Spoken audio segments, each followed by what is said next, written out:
What's going on, everybody? It's your old buddy, Troy LaValle, and I'm sitting in a new chair today, a new section of the studio, because this is not the Glass Cannon podcast. However, if you watch the Glass Cannon podcast every week, you probably hear us talk about one of our sponsors, Foundry Virtual Tabletop. Well, unless you've been living under a rock, then you probably know that they just launched a Kickstarter yesterday for probably their most ambitious project since the company began. And for the next 4 weeks, we are going to be delving in to this new project. And we are joined by the founder and creator of Foundry VTT, who's going to be our dungeon master for the next 4 weeks. I can take some time off and just cause havoc. So please give it up for Mr. Andrew Clayton, everybody. Hey, thank you so much. Welcome to the Stewed. Yes, it is awesome in here. This is so cool. I'm absolutely thrilled to be here with y'all from GCN to give a first look into Ember. This is a project that our team has been seriously pouring our hearts into for a long time now. So let me just start with a quick introduction to everybody for what is Ember, in case some people are living under rocks. Possible. Let's not judge. So those rock people, they don't like rock dwellers. Ember's an online tabletop role-playing game. It is sort of unprecedented scope, or at least I like to say. We created it directly for Foundry Virtual Tabletop. So it's a game of open world exploration in an imaginative fantasy setting. It features an epic length campaign. Seriously, you would be playing Ember for a long time if we were to keep this up. I wish we could, but I have many things to do. Right. I hear a stretch goal. Yeah. Stretch goal. Yeah, we'll see. Pay for an apartment in New York for Yeah.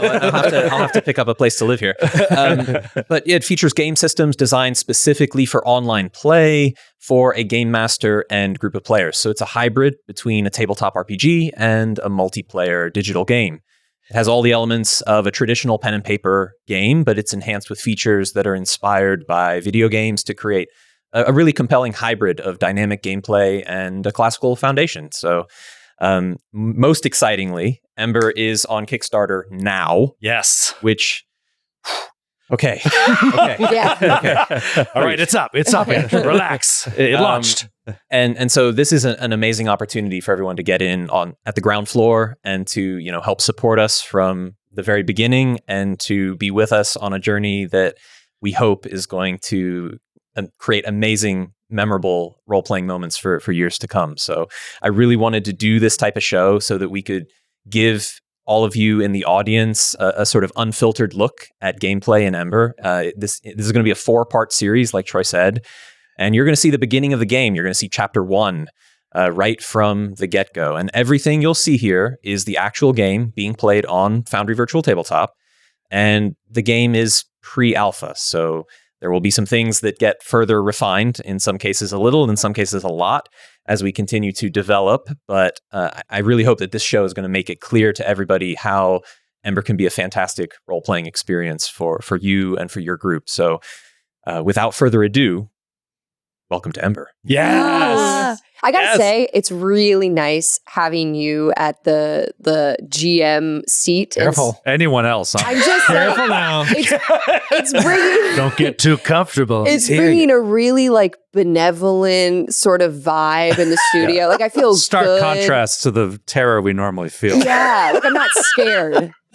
I'm a little scared, but I'm not. Fair. I'm not Troy scared. No, Ember is a difficult game. Oh. Sydney. Wow. Oh, So okay. Things are changing. You're going to need to think carefully. No, I don't do that. So that's not really her strong suit at She is all. not known for thinking carefully about anything. No. I tease, or do I? Oh no. We'll see. Yeah, I'm very excited to jump in because your explanation, I think, there is perfect, of course, because you know so much more about this than we did when we started looking at this only about a week or 2 ago. We started actually looking at it, and it is way bigger and way more fascinating than I expected, because I thought it would just be a tabletop game on Foundry, and you're right, it is a hybrid of a multiplayer digital RPG. Way more than I expected. And so, everything, we're going to see it, but everything from the visuals, the audio, and the whole experience is I'm finally going to get to play that RPG that I've been searching for from a digital experience standpoint, right? Because it has all those elements, but it also has the true freedom of a tabletop RPG with your buddies, right? So I'm very, very excited to dive in. It looks like 10 Skyrims. Yeah. It does. Let's not hold us to an impossible standard. No, it really is. You heard it here first. It's like that, but a million times better. No need, Elder Scrolls. We already have the next best thing. Oh, dear. All right. No, it is really cool. Like we were so exhausted when we first like checked this out because we just got back from like 2 conventions and everything. I'm so tired. We look at it, it was just like, oh my God, this is so cool. Like the integration and everything. It was just like, it was really blew us away. So Yeah. So we're excited to dive in. And all we've really seen is the very, very, very surface level in terms of creating a character. Yeah. We know nothing about the adventure at all. And so, I'm really curious to dive in. Yeah, I wanted to make sure that you could come into this without too much prior knowledge, because that's the way that we intend for people to experience Ember. Certainly the GM's going to prep a little bit, but we want everyone to gather and to get going and to experience this wonderful new setting with fresh eyes. And so I think we should jump into it. Let's do go. it. Yes. All right. Let's I'm go. ready. So you can bring in some of that beautiful music for me. Oh, is it ready? Is it happening? Yeah. Okay. CC. I'm going to roll it up here. Let's bring it in. All right. Sounds like nighttime. It is. Crickets. Indeed. I hear crickets. A band of travelers gather around a softly crackling campfire, resting after the day's journey. You accompany the Stray Hearth caravan, a merchant convoy bound eastward to the great metropolis of Ordain, from the small city of Caslabrava to the west. To reach Ordain, you must pass through the Forest of Stone, a chaotic region of rocky paths, canyons, and crags that winds its way eastward towards the plains beyond. The next stop on your route is the frontier town of Helkas, which soon hosts the Dusktide Festival, a rare and celebrated event for the Arcturians who live there. You're still several days from Helkas, and tonight you camp amidst the untamed wilderness. Your company has made camp under a strange rocky shelf that offers some shelter. A jagged slab of twilight stone protrudes out from a nearby cliffside, where it is wedged motionless, providing an overhang underneath which travelers might seek refuge.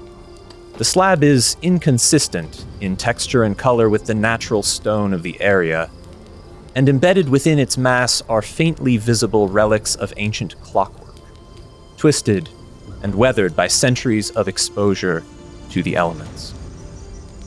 It is evident that travelers often camp in this location. The soot-stained fire pit and large logs assembled around it suggest that this is a common stop for caravans following this route. Assembled around the fire are several intriguing companions who travel with the caravan, but at this moment all eyes are focused on a single figure standing beside the fire. The caravan leader, Agraband Swift, is a gregarious human with a worldly demeanor and twinkling eyes. You have traveled with him now for several days, and find him to be pleasant and affable.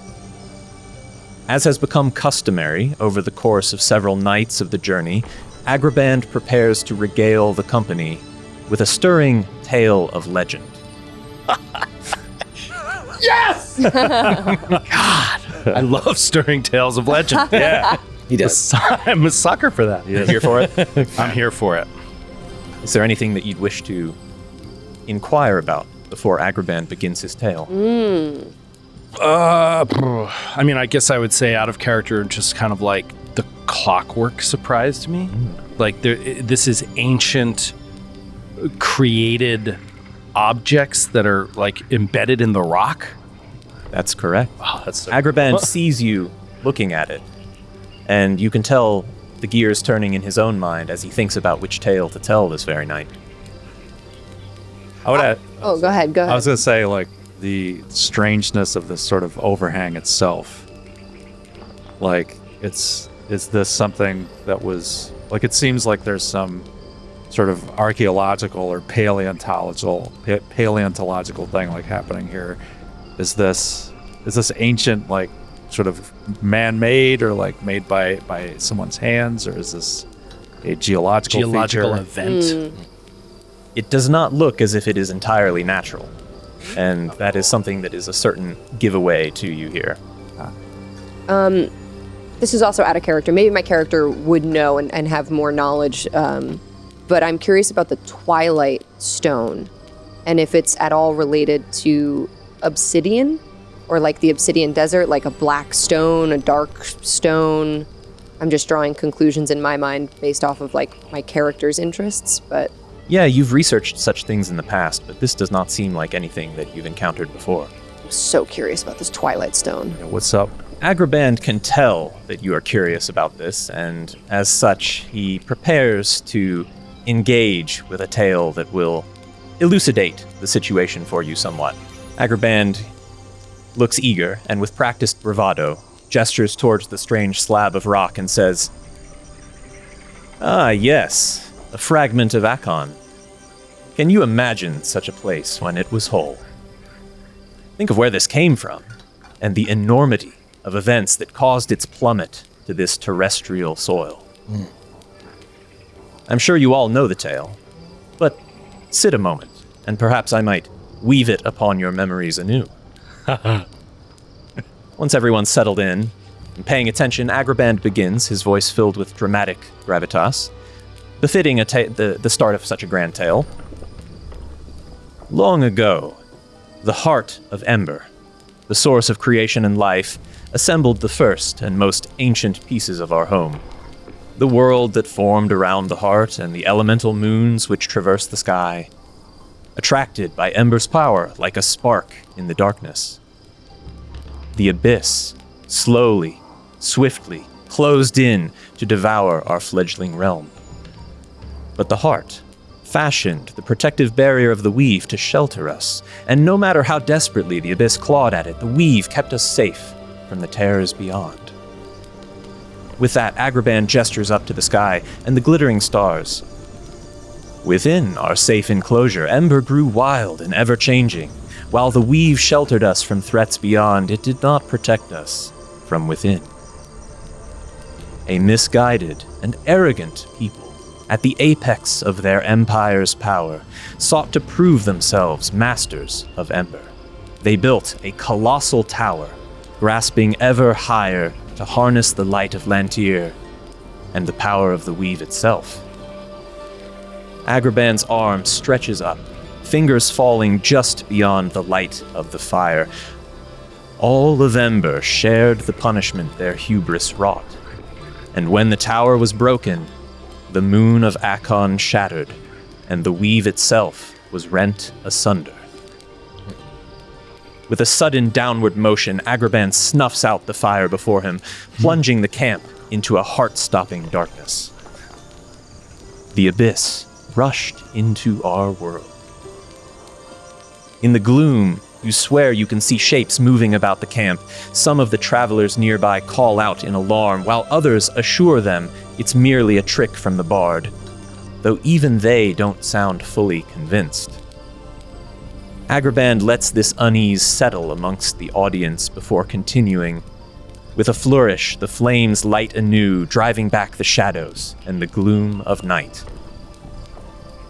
But all was not lost, for Ember had defenders. The mighty and terrible Alar stood alongside the other elder gods and rebuffed the abyss. Alar repaired the weave and prevented our annihilation. Not all could be saved, however, for Akon was broken beyond repair, and from that shattered realm emerged dragons. Clever and cruel. Banished from their home, they vanished into the mountains and pathways of Ember and hid until Alar's attention was needed elsewhere. Agraband offers a cheeky smile. And now, the dragons of Old Akon prowl the lands of Ember, causing havoc as they please, but fear not. The Stray Hearth Caravan is of no interest to such worms, and we know well enough to steer clear of them. Agraband slowly lowers his arms, letting his final words linger in the quiet of the gently crackling campfire. He pauses and absorbs the rapt attention of the company, and with a smile says, And now, friends, to rest, for tomorrow will be a long day's passage. If all goes well, we should make Helkas in 2 days' time, ahead of schedule.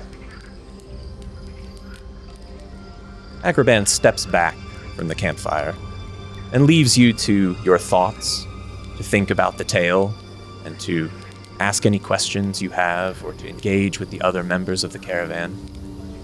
One of you in particular has a question. Who is it?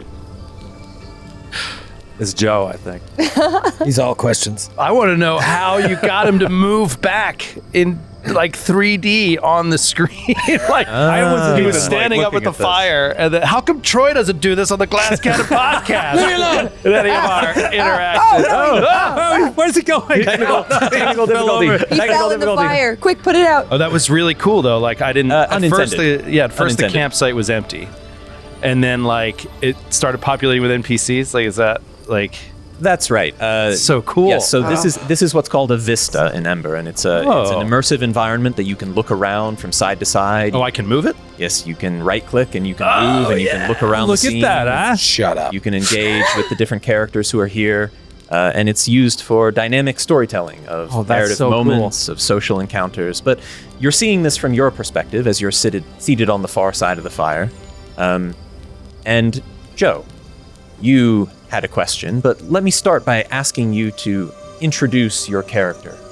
Just a little bit about how you came about creating your character and the process that you followed. So why don't you pull up character creation and you can talk us through. Yes, I will. Well, let me just first say what you would see, right? If we were looking at this as a movie, as a narrative, on this side of the fire, looking across at the storyteller, you see this short, relatively short, little over 5 feet, but stout. Fej is the name of the ancestry. And so I was browsing through the options and came across this one. These are an almost coal-skinned people, almost like this blackened, sort of almost rocky-looking flesh that is cracked and pierced by what looks like fire within. That's like kind of coming out. And so there are a ton of new ancestries to like choose from on this.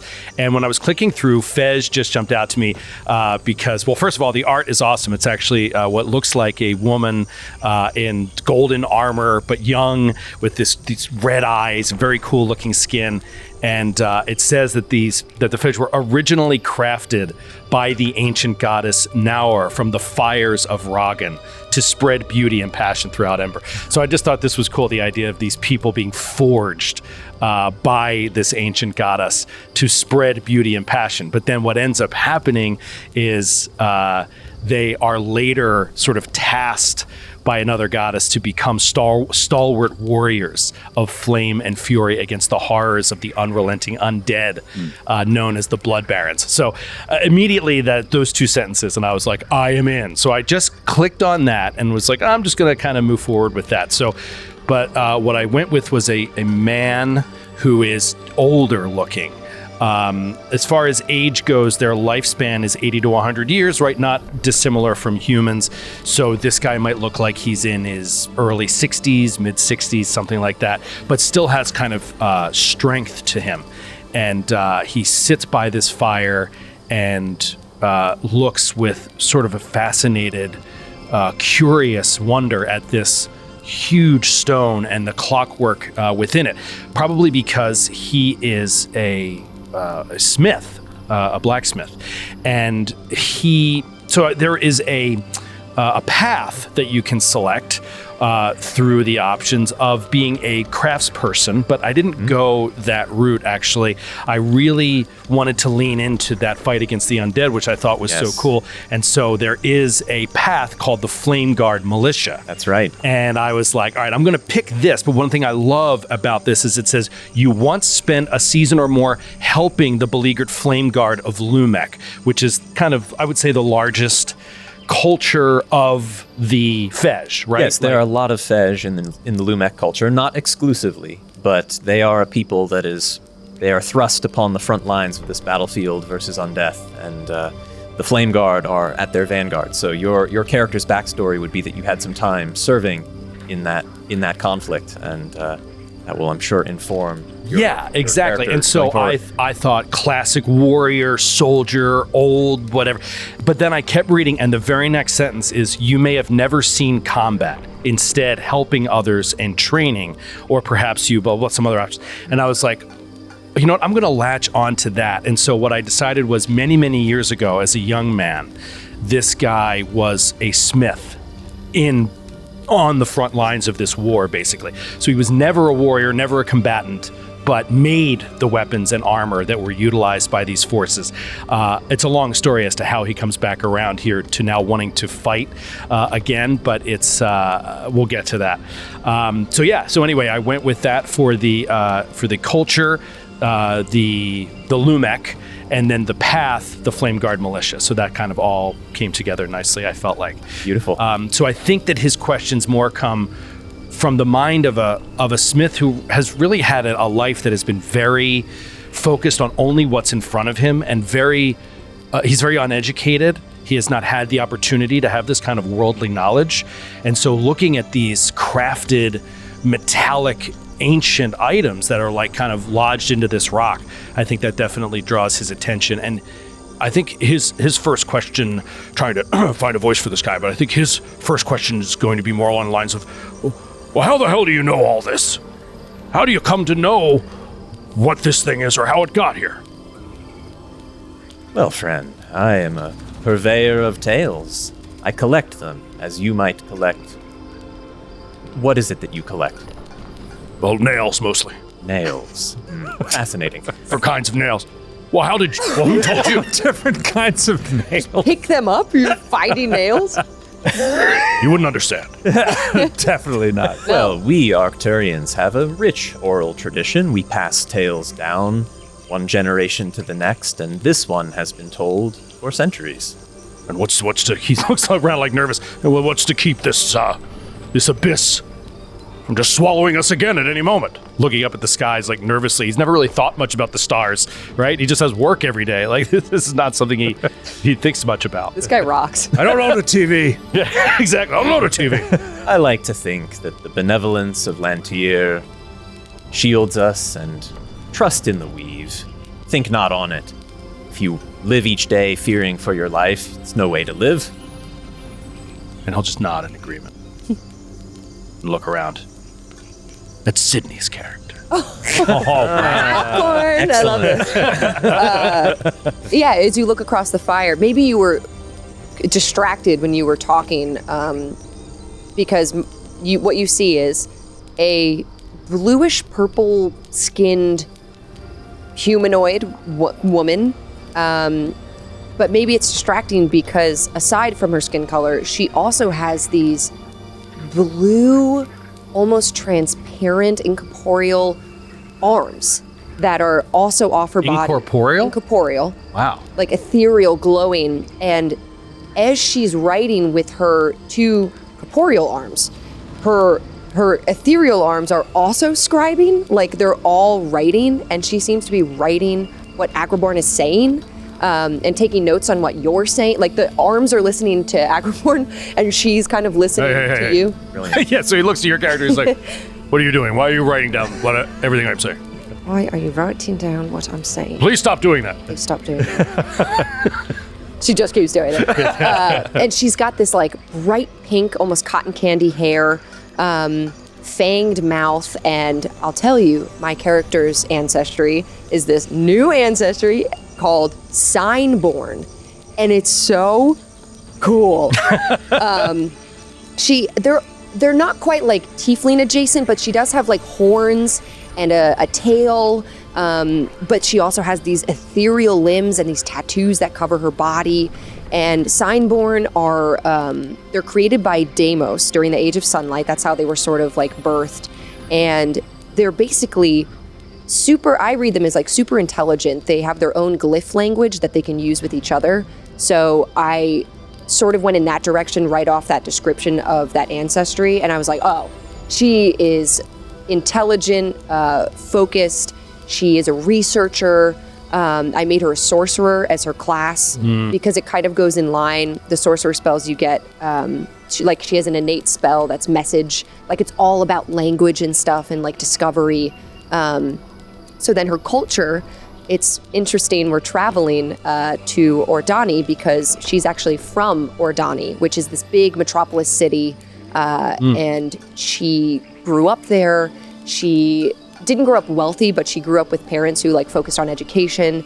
So she became this obsidian researcher, and she basically travels off into like the desert and just tries to uncover ancient secrets and like knowledge and stuff. She's always thirsting for knowledge. So this is awesome. She just like loves Agrabahn stories, and whether or not they're true, whether they're legends, she's always writing them down. And she's a little freaky to look at. Like we're in a magical world, but she's a little freaky. She has these elongated canine fangs that are also ethereal, but like you can see them. Her tail is super pointy, but her dress is colorful, almost like clown-like. She's got bells and like a skirt, very flamboyant looking clothing, and really colorful hair. But if you were to see her in the dark, maybe she might be kind of frightening. So maybe from across the firelight. It's like a clown. Like a clown. If you see a clown. So maybe she slowly looks up and sees you staring at her, and she slowly stops writing. Did you not want me to write that? What was your name again? My name? I don't mean to put you on the spot or anything, but what is your name? She flips through a scroll. Amulet Safia. Amulet, right. I'm sorry, I'm terrible. What was your name? Ignatius. Ignatius. She writes it down. I love this ancestry plus culture thing. Yeah. It's a really cool combo, which is because a lot of times when you pick an ancestry in D&D or Pathfinder or whatever, it sort of determines, it like lays out all your bonuses, all the extra little things that you get. And then you could add like traits, right? Or like a feat that's different or whatever. What you get with the culture thing is you have this whole concept of that ancestries are completely separate from who you live with or grow up with. Yeah. And like you can mix and match those in any way that you want. Like mine is a little bit more like front door in that like most people from my ancestry are from this culture, but it doesn't have to be that way. Like I can be a Fej with with the Ordani culture. And you know what I mean? And that combo isn't just flavor. There's actual traits, features, little bonuses, mechanical bonuses you get, and you can combine them all in interesting ways. I also wanted to point out, Andrew, when we first took a look at this together, I immediately was drawn to the attunement, which is part of the character creation. As someone who really likes silly spiritual things like numerology and horoscopes, it's really cool that Ember sort of has this overarching astrological I guess like it is part of your character, but maybe not known to your character, but it kind of dictates possibly choices that they might make. So her attunement is, what did I pick? I think I picked Orbis. That's basically right. Yes, you Orbis. attune to a planet? Oh no, you are aura. Oh, I'm aura. Yes, you are the aura attunement. Yeah, so, and all of these, you mentioned it, maybe you could say it better than I could, but it's sort of like, maybe your character doesn't know their attunement. It's a subtle thing. It's not necessarily like quantifiable, but it's a nature of your heroic persona that will manifest in subtle and sometimes non-subtle ways throughout the course of your journey. Is that like as you level up, maybe your attunement grows stronger, or like? It's not linked to level. Okay. It's more linked to actions that you have taken or accomplishments that you've done. Right. So it is sort of like zodiac astrology, except it's not complete bullcrap. Yeah. It's totally meaningless. In Ember, I don't know why it anyone is would very bother. real. And knowing like what It's a bit of a month bugaboo of day for Skid. But it's so cool. It's like, yeah. No, it's great. for It's great. In a game, it's amazing. Yeah. But life isn't a game. Today it is, Skid. Today we can really dive in. Andrew, I had a question about the weave. Is the weave something that everyone sort of believes in, or are there some people that are skeptical about the weave? It's probably a little bit mythological. I mean, this is something where most people don't spend a lot of time thinking about. Right, and that's sort what's of what I way just out decided there, to go and- with out of nowhere. Right? No, there. you're- I was like, I've never even heard of this weave. What do you mean the abyss swallowed the whole world? Could that happen again? You know, I mean, It's not a word that, is unheard of. People might talk about, the weave, but it's very much a sort of abstract concept. Actually, that's a quick question I have. So, writing on that, are there people that have completely different concepts of creation than this in the world? Do they You are think, is this just experiencing one- Agrabah's tale, which is one of many such sets of mythos that could exist. Whether Agrabah is a reliable narrator or not is something that you will have to figure out for yourself. Okay. cool. But is the actual name of the attunements, are they actual moons? That's right. Yes. Yeah, okay. Each of the attunements is one of Ember's, we call them elemental moons, for they reflect the primitive elements of the cosmos. Four that you're familiar with: earth, air, fire, and water. But there's also Orbis, the moon of spirit, and Akon, the moon of order. Awesome. I think Eminette also turns towards her companion at the fire and she goes, "You haven't talked much. Anything to say?" This person doesn't talk very much. He is a large, this hulking figure seated at the fire, near the fire. He is a Korak. It's another unique ancestry in this setting. They're descended from primordial leviathans who once ruled the distant mountainous continent of Aslantia. What is it? Cool. Yeah. Kazea. Akazea. So Sorry, I'm just looking at your token. yeah. Awesome. This is giant. This is like this. They're huge. They're very long lived. They live up to like 600 years, and I think he's like over 7 feet tall, and he is a caravan guard for the caravan. That's sort of his career. And he is of the Arcturian culture, so he's like from around here, right? And so like the culture itself is just I think it seems like it's very like storytelling kind of culture, prizes these sort of legends and creativity, like stuff like this, and sort of creating that bridge from the past. Like that's something that the culture sort of prides itself on.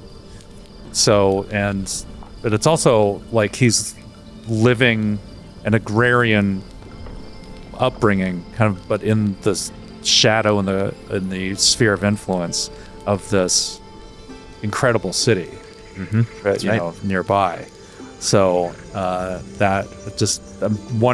trying to think like what that relationship for him is like with his upbringing. But yeah, so he's basically just a quiet bruiser who prides himself on maintaining order and keeping the people safe and the product, whatever it is that we're transporting. And he likes to make, and I think he's also like fascinated by these like clockwork things, finding, because I think he fashions these sort of things himself too. Like he has a fascination with that. Like that's what he spends his like downtime is like carving little sort of figurines and automatons, like in this sort of shape.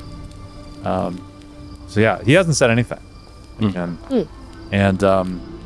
he just he's very stoic, and now the story's over. He just stands up and walks away to guard the perimeter.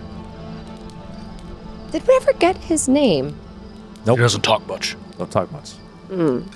That's just writes. Maybe as he walks away, we just see this other figure leaning against a wall. And he has sort of this violet bluish skin that if you were to look closely, it almost looks like there's some swirling patterns or some sort of movement towards his extremities. He's wearing a long cloak, but his face is just a mask. And behind the mask is this like swirling air and wind, and the mask itself will change expressions from time to time. So it's Horrifying. These ancestries known. Scary guy. as a Zeph, and I picked it because it looks cool. Kind of reminds me of the Shays from Pathfinder. Oh yeah. Yeah, I mean, I looked through all of them like, oh, that one's cool, that was cool, that was cool. And then I got to Zeph, and I was like, that's the one.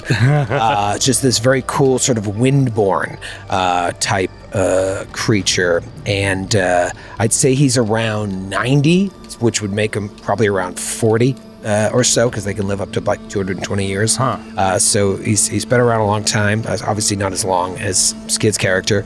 I might not be that old, but Sure, but you live for a while. That's the capacity. Wait, they all have masks? They all have masks, and the masks can change. Wearable, or is it like part of their... The mask sort of, the way I imagine Anatomy. it is the mask kind of floats there behind this swirling wind. Cool. Yeah, and it's one thing that it says in the description here is the mask is the only remnant Zephs leave behind after their death. That's so cool. Yeah, that's cool. And they can manipulate the countenance of their mask to like change their expression. So they're very hard to read. And so this sort of naturally led me to the class I chose, which was Rogue. So I haven't played a Rogue in maybe ever. Yeah. So it's like, gotta go Rogue. Going Rogue! Yeah, I'm going Rogue. They're very interesting characters in that they all Zephs have, and correct me if I'm wrong, all have like a little bit of inborn magic within them. And that's all you need in order to try and enter the academy, correct? Like even the slightest bit of magic allows you to at least try your hand at the academy? Capability. Yeah. Try your hand, as you say. Yes, and he failed. He's a dropout from the academy. So maybe that happened like 35 years ago, but his path is academy dropout. Didn't quite work out for him. And so A lot of people drop out of school and start stealing stuff. he's got to survive. Tale as old as time. Yeah, I mean, maybe, and he's from, his culture is Kithel, which is this sort of moon worshipping culture from far away. I imagine him as being a bit of a recluse ever since his time at the academy, and he's joined up with this caravan, and I think in his mind, I'm taking sort of a Han Solo approach to all of this. Oh, this is hokey nonsense. Like, I'll humor it. I'm very happy for the hospitality, but like, I just want to get to the next town so I can get to work. That's right. Stealing things. Yeah. That's right. And his name is Jake Cool. Jake, cool. Is it? Jake Cool. Yeah. Is it? It is. It is, because this is the Glass Cannon Network. Jake Cool. At least that's what he goes by. Jake Cool. Yeah, she says, and what was your name again? Jake Cool. Writes down that. What's your real name? Yeah. I think it should be spelled with a K. I'm going to update my Oh, all right. Spells it Jake with a Cool K. with a K. Like the cigarettes? Like the cigarette. No, you know what? C is fine. I took my name after my mom's favorite cigarettes. Well, those of you who were fascinated by Agrabah's tale, who might not have dismissed it as hokey nonsense, if you wish, you can roll a history check to see what you know about these events. Yes, please. Okay, I'm prompted to roll. First roll of the game. Oh. Exciting. Oh, what's up? Strong start. Strong start. Amazing. Very strong start. So, unnamed protagonist. You know a little bit about this because since you have the Arcturian culture, it is in your background to tell such tales. And you've heard a very similar tale told once before by a renowned storyteller named Amalthea Stonecraft in the small town of Nain, one of the Arctis Plateau's notable settlements. And you've heard this tale before, and Agrabah's telling is similar to, with some stylistic flourish deviations to what you've heard before. And you understand that Agrabah is describing a period of history called the Shattering, which marked the end of the Age of Sunlight. It's become the reference year for calendar dates, which Ember now uses, year zero, if you will. The Shattering coincided with the demise of the ancient Edir, a hegemony which once spanned most of the known world. This was the people that Agrabah was referring to in his tale. So these are the people that built the tower. That's right. Okay. Many historians believe that the Edir sought to build a tower so massive that they could ascend to a height sufficient to commune directly with Lantir, the elder god of the sun, and to harness her power. The event, as you understand it, is called the Shattering because of the cataclysmic destruction of both the Sun Tower and the moon Akon, which broke into many, many shattered fragments. The shear that Agrabah describes is when massive debris from the Sun Tower and consequently from Akon itself slammed into the weave, sundering a rift in it and allowing the unknowable energy of the abyss to enter the world. Or so the storytellers say. Now, you rolled a natural 20, so you got all of the information that you could get out of this check. Right. So you're very familiar with this tale, whether you believe it or not. So this outcropping is like a shard of either the tower or Akon? Of Akon, yes. That's what Agrabah has explained. And question, because for my ancestry, it says that they were born during the Age of Sunlight. Was the destruction of Akron how the Age of Sunlight ended? Like, because That's it was correct. destroyed? That event demarks the barrier between ages of Ember's history as the historians have defined them. And what year are we in now? It is year 2763 post-shattering. Okay. It's interesting that they called it the Age of Sunlight, and then, the Abyss came in, and then it ended the Age of Sunlight? Sounds like it's a real story to me. Yes, so if any of you are interested in more about this fragment of Akon, you may investigate it, or if it does not capture your interest, you can do whatever else you'd like this evening before you camp down for the night. I think Eminem definitely wants to look at it a little closer after hearing all these tales, and especially now that Sydney knows the order of events of the history and sort of like how her ancestry came to be. Maybe she walks over and kind of like climbs around on it or looks for any glyphs, looking at that clockwork stuff. She loves glyphs. Sounds like an investigation check to me. Yes, it does, because I think I'm good at that. Oh, I'm fine at it. Okay. I'm gonna roll. Here we go. Oh, come on. I got a 6. You're not able to discern any particular purpose or history of this mechanism aside from acknowledging that it is mysterious and inscrutable. She has her ethereal limbs maybe like kind of make a etching of it. They put some paper up and kind of make etchings, and she goes to bed. The clockwork is large. It is expansive and sparsely protruding from throughout the entire substrate of the fragment. Interesting. So does this suggest that the moon Akon was made with some kind of machine? Is that what that implies? A fascinating question, and one I would prompt you to make a religion check. Oh, I'll do that. I'm not good at that at all, but I will try. Nope. 5. Opinions differ. Okay. Like prise him if it leaves. Yeah. I think, honestly, I think that is something that Ignatius would do. He is fascinated. I mean, if it's reachable, if any of this, like, It's a little bit of a climb, but not a in- treacherous climb. I think he'd be like, watch, was it Amulet? No, what's Amunet. Amunet. Watching Amunet kind of go up there, creep around. He's like, I'm gonna go check that out. He's gonna go over and he wants to see see if he can pry loose any of this metal, just as like an example of ancient, smithing. Absolutely. And see if it's something he could replicate. You try and extract some. Now, He's got smith's tools and stuff. He could like use like a hammer and a it chisel. is and, it like, is deeply embedded, so it would require some effort. But if you want to exert that effort, you can either make an athletics check using brute force, or if you have smith's tools, you can make a tools check using strength. Okay. I'll make a tools check using strength because he doesn't want to damage the actual metal that's there. Makes sense. In order to preserve, some of its originally intended craftsmanship. So he'll do a tools check with strength. So I'll just do a strength. Smith's tools, yeah. Smith's tools check using strength as your modifier. Okay. At the bottom of the character sheet, details tab, there's a list of tools, and you can click Smith's tools to make a check. Now, by default, Smith's tools would be using intelligence. You can switch that to strength as your modifier. How cool. I'll change that to strength. Mm-hmm. and then do a normal roll. Let's see. Oh, dude, now 17, strong starting, Naish. Good roll. 22, adjusted 22. Good going.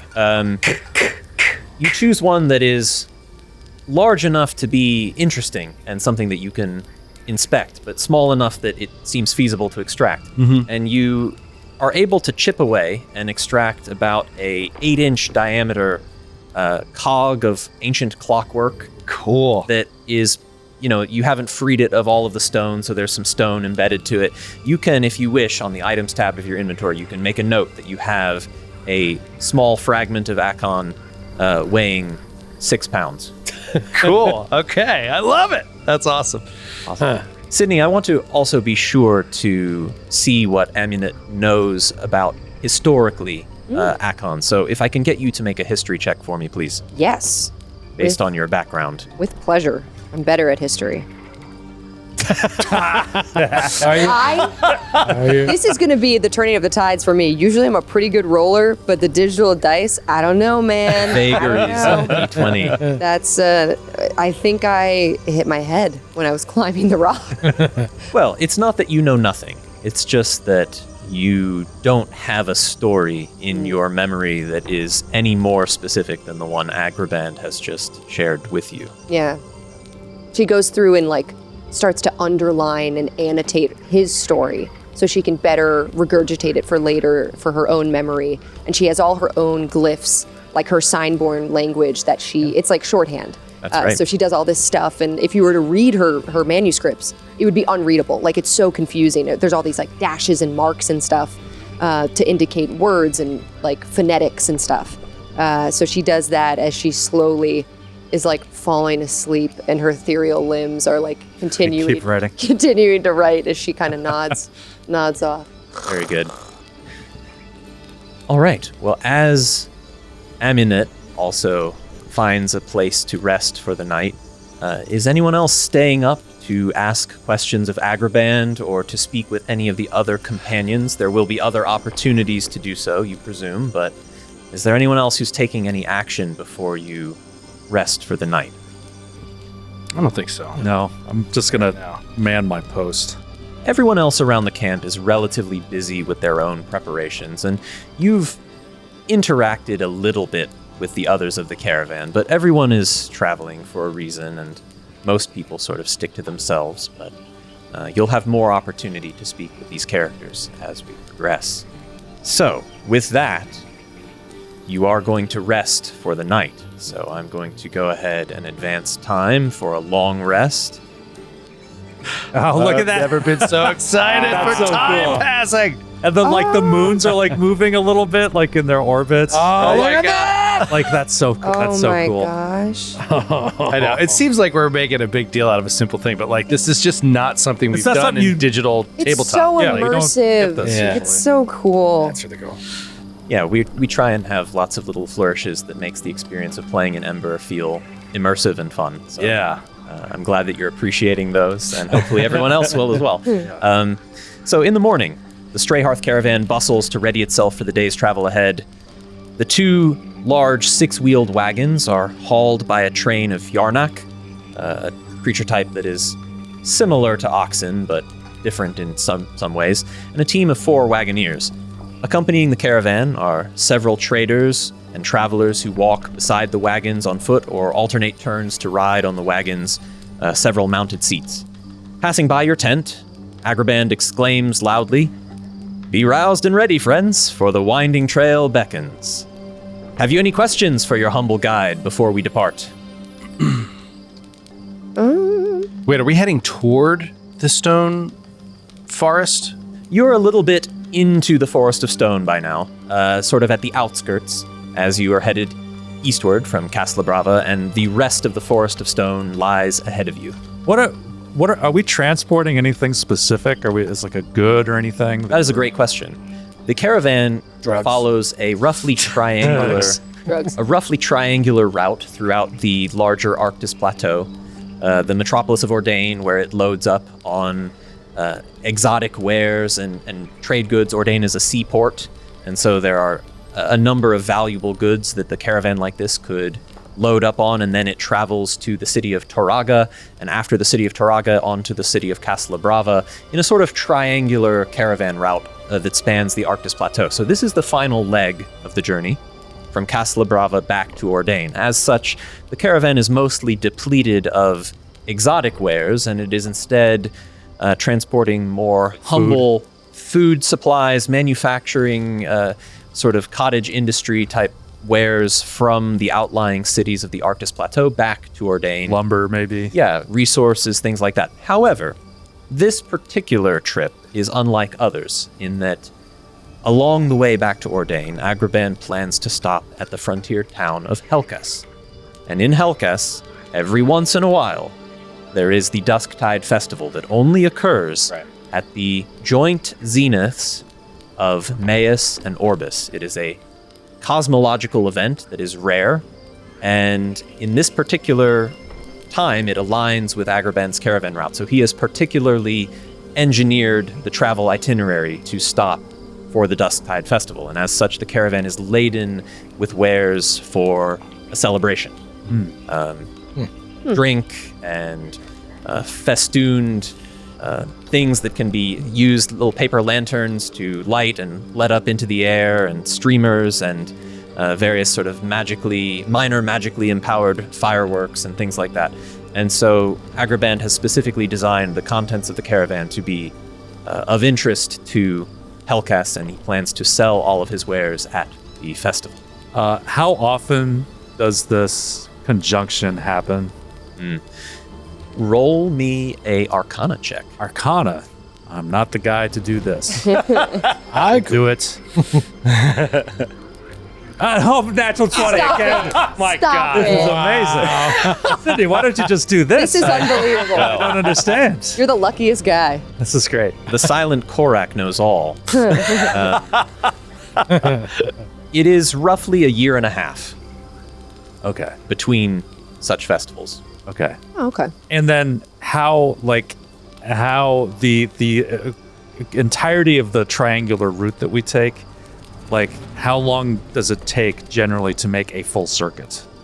Yeah, based on your background, and since you are a caravan guard, you've done the full circuit, and a standard full cycle like that is probably about 30 days of travel. Oh, okay. Have we had any trouble thus far in our travels? Like, has there been any attacks? And if so, are we sort of expected to defend the caravan? Agrabah has expressed that there are dangers that could happen along the route. However, it is clear from your passage so far that the caravaneer has been leading the caravan with some shrewd planning to stop at places where it seems safe to camp. It's clear that Agrabah knows this route well, knows its perils. One thing that you might have heard others say is that if you were looking to charter passage from Castlebrava to Ordain, there are other safer routes to follow. This path through the Forest of Stone via Helkas is the most direct route. It is the fastest way to get to Ordain, but it is more strenuous and more treacherous than taking the longer overland road that's further south.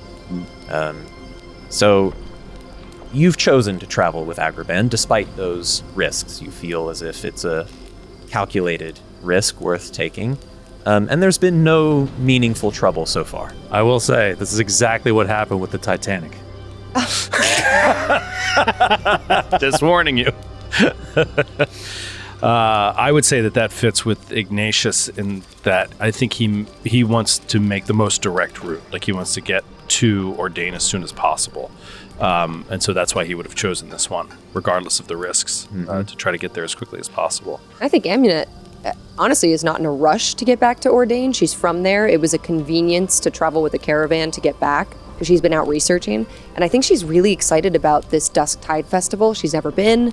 And she wants to just see what it's about and take notes and write some papers on it and bring that information back to Ordain to continue her research. So she's kind of like in the morning rolling up her bedroll and like getting everything together. And she's like, all right, we should really hit the road.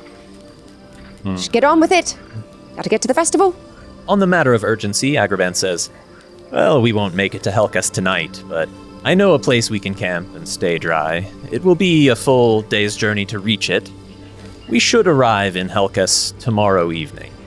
We made such good time from Castle Brava thus far, I'd expected to barely make the festival, but at this rate, we'll be there a full 2 days early. I plan to kick the trail dust off my boots and enjoy myself. Nice. I think Ignatius would, while we're traveling now, right? We're on the way. You are not yet on the way, but if you are ready, Well, can we get going? then we can, Oh. in fact, get going. Let's go. The sooner we get there, the sooner Yeah. we're not here anymore. You hit the trail, and we bring you over to the region map. Oh, look at that. Okay. Awesome. Okay, hex map, okay. Oh, I see some of these giant pieces like embedded in the ground. Oh, yeah. Okay. Ah, Yeah, that's cool. that is cool. You are at the site of various fragments of Akon, and in fact, at any point, if you wish, using the button at the top right of the screen, you can open the codex, and you can take note of things that have happened so far in your cool. adventure. So there is a journal which keeps track of things that have transpired. There is a quest log that you will monitor the various objectives that you currently have. That's so On the cool. Discoveries tab, these are locations in the world that you've discovered or biomes of the world that you've discovered, for example, the Shard of Akon. Bestiary, you haven't encountered any creatures yet, but perhaps you will. And characters, of course. You've encountered Agraband, so you can reference Agraband, some information about his character, his artwork at any point. That's so cool. To help you remember the people and places you've visited along the way. So is there text that like you can choose as the GM, you can choose to hide or reveal based on like our roles or our inquiries in the journal, or There are some things that can be revealed based on your aptitude. For most of the characters and creatures, what you get is kind of a general introduction, but as you learn more about those things, there might be additional pieces of information that get revealed over time. Cool. And then, do we take notes in the journal? If you want to take notes, in the journal tab of Foundry VTT, under the actual play journal, you can make any notes that you want to there along the way. So that's separate from the codex. Separate from the codex, okay. Codex is just what the GM is revealing. Yeah, we haven't implemented it yet, but we are thinking about having a way for players to put their own notes directly into the codex? The codex. Oh, cool. Yeah, I think that's a design direction that we're headed in, but pre-alpha, it's not there yet. Yeah. It's also dangerous because then you have players like me, where when we first were making our characters, I didn't know that everyone could see what you typed there. And I was typing like poo poo pee pee. Yeah, exactly. Our caravan leader, Agraband Swift, told us the story of the shattering and then pooped himself. Just like, wait, what? Yeah. I don't remember that. I don't remember that. Yeah, you got to know your player group because I'll do that. I'll start changing notes like a Wikipedia page so fast. All right, well, it is 8 in the morning. Okay. Caravan is ready to depart. At the moment, you are not in control of the journey because Agraband is leading the caravan. But at some point, you will be able to control your own position on this region map. But for now, you're just passengers. Cool. And as the caravan departs and begins its passage look at that. across the Course of Stone, Come on. you encounter a maze-like network of narrow, ragged canyons and mossy crags that obscure the horizon. The stony cliff sides and rocky overhangs of the spectacular landscape are decorated with lush flora, from fruit-bearing wormwood trees overhead to sparse blankets of heart moss and snake vine in the gullies below. Travel here is likely slow-going and somewhat hazardous, but Agraband knows what he's doing and you follow his lead. This, for a little bit of meta-knowledge, is an example of encountering a new biome for the first time. So now that you have encountered the Verdant Paths biome, it appears in your codex. Oh, look at that. That's cool. Oh, that's cool. The caravan travels onwards, and you begin exploring the region further as Agraband leads the way. Oh my God, I'm watching this is so cool, Andrew. As you're moving the caravan, the clock is ticking like a video game, Yeah. it's like Yeah. the travel time Yeah. and Oh, that's so cool. I also like going in the codex and looking at the verdant paths. There's just a small footnote at the bottom that gives you the date and time you first encountered. Yeah, Yeah. see, In as the someone story. who was like had to keep a track of date and time by hand in my campaign that I'm running, this is way better. This is way better. Less bookkeeping for you, A lot less. and less bookkeeping for me as the game master. Yeah. Oh, yeah, One of totally, the yeah. great things about Ember is that it helps the game master a lot by doing so much behind the scenes, so that I get to just kind of enjoy the narrative Focus as well. on the fun stuff. Andrew, I see on the map as we're traveling, there's like some more prominent statue-esque stuff on that cliffside. There's like a blue orb or something. right. Can we see that from the ground as we're traveling? You can. There are tall monuments at the top of the cliffs that flank the canyonway, and they seem to be of ancient make, mostly rubble, but some relatively more intact. All of them greatly suffering from the weathering of the elements and long years of. It's been many long years since they were first created. If you'd like to roll a history check, Yeah. you may do so to see what you know about such things. Yeah, I'd love to. All right, I'm going to do well this time. That's not bad. Not bad. That wasn't bad. Pretty good. You understand in this region that Not good enough. Just had to one-up me. Stop rolling. I'm rolling. the Forest of Stone lies at the foothills of a great mountain range to the northwest. These mountains were once the home of giants that had an ancient civilization and culture that in many ways rivaled the Edir in terms of their technological accomplishment, although they had a different manner of approach than the Edir did. And you suspect that some of these ruins that you see dotting the landscape are remnants of that civilization. Cool. I write that down. That's cool. The winding stone corridors open into a larger area where great pools of water scatter the landscape. Next to the water stands an imposing monolith of hewn gray stone, crowned by a gleaming crystalline orb of swirling azure. The surface of this ancient menhir is covered with weather-faded runes and inscriptions.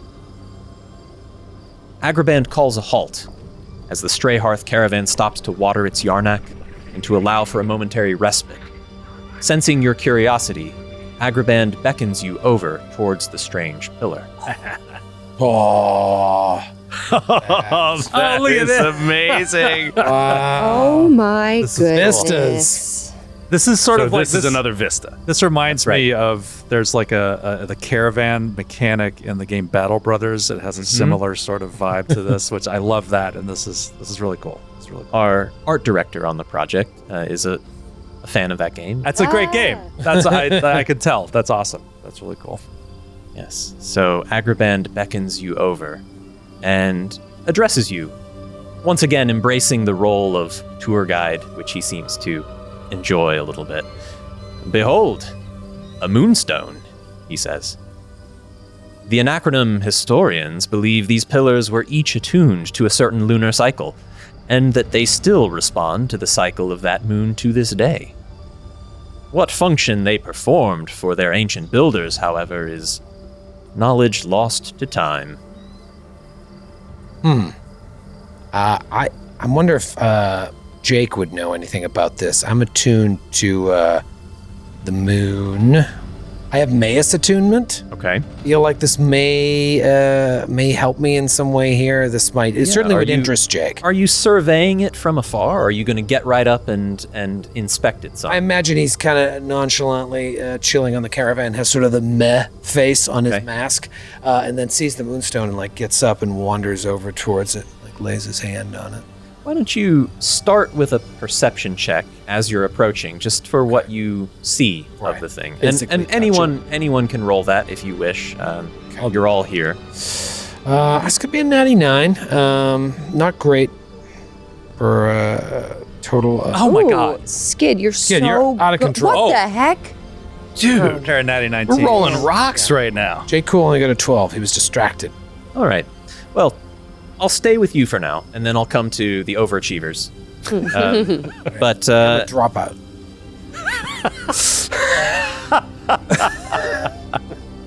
The dropout's like, What is this, moonstone? so The face of the marker. Yeah, whatever. Who cares? He's so Lights smart. up a cigarette. Stupid anyway. Not all is lost, Jake. Okay. The face of the marker is sheltered by a nearby cliff, and therefore markedly less weather-worn than others.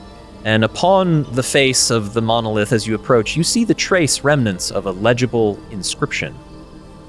Others looking closely might also perceive that, with more keen eyes, that the glyphs appear to be an inscription in an ancient runic language. I don't speak any of those. I Yeah, walk up. What's up? I kind of walk up, and one of my There's a bunch of nonsense on here. my ethereal arms like go through Jake Cool as I walk up to keep writing. It's like writing through him. Ah,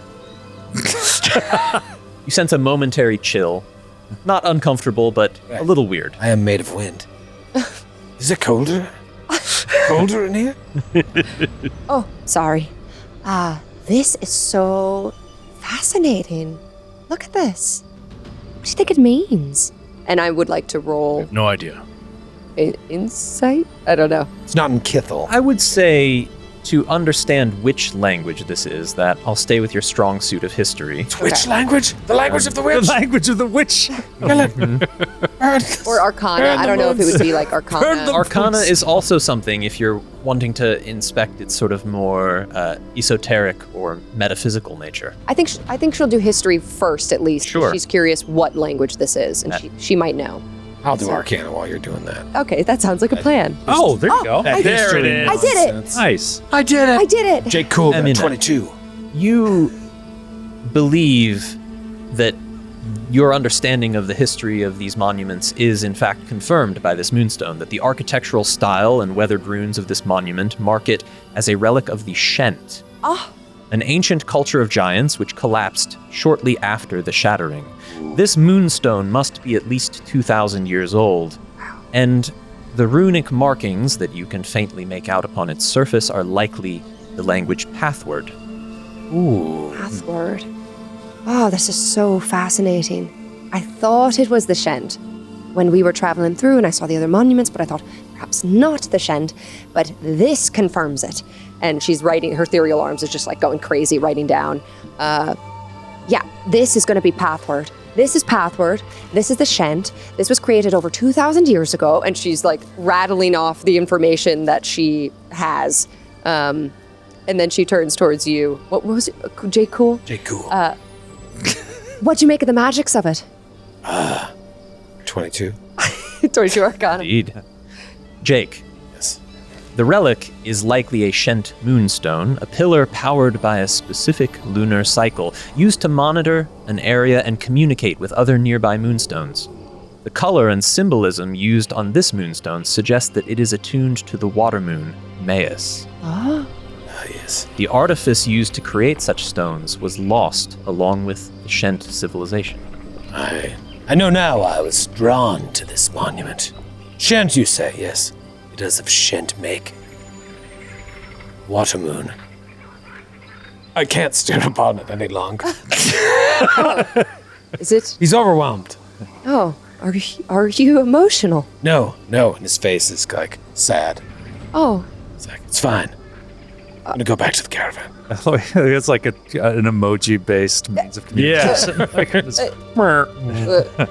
Jake, your instinct to retreat is, of course, your own. However, I would say that as you approach, there is a strange beckoning feeling, a little bit of a tug, as if you are conflicted and drawn He's towards resisting that. the pillar more closely. It's like he starts to walk away because he feels that pull. He doesn't like the way it feels, but then he kind of turns back and walks towards it again, and just sort of instinctively touches it. His first desire when he saw it, he'll now complete it. You do so. The azure depths of the great crystalline orb swirl as you lay your hands upon it. Because your attunement is Maius, you know that Maius is actually in the sky now. It is waxing in influence. Not yet full, but it is approaching its zenith. And since Maius is in phase at the moment, as you lay your hands upon this moonstone, the energy swirls, and a slight stream of pale blue light is visibly trickling off of the moonstone into your body, swirling and mingling with the mist of your form. You gain 4 temporary hit points. Whoa! Oh, cool. Oh, that's cool. Feels so strong. What's happening? Describe it in detail. It's just, Maius is in phase right now, and it's empowering me. Fascinating. Punch me as hard as you can. All right. I punch him.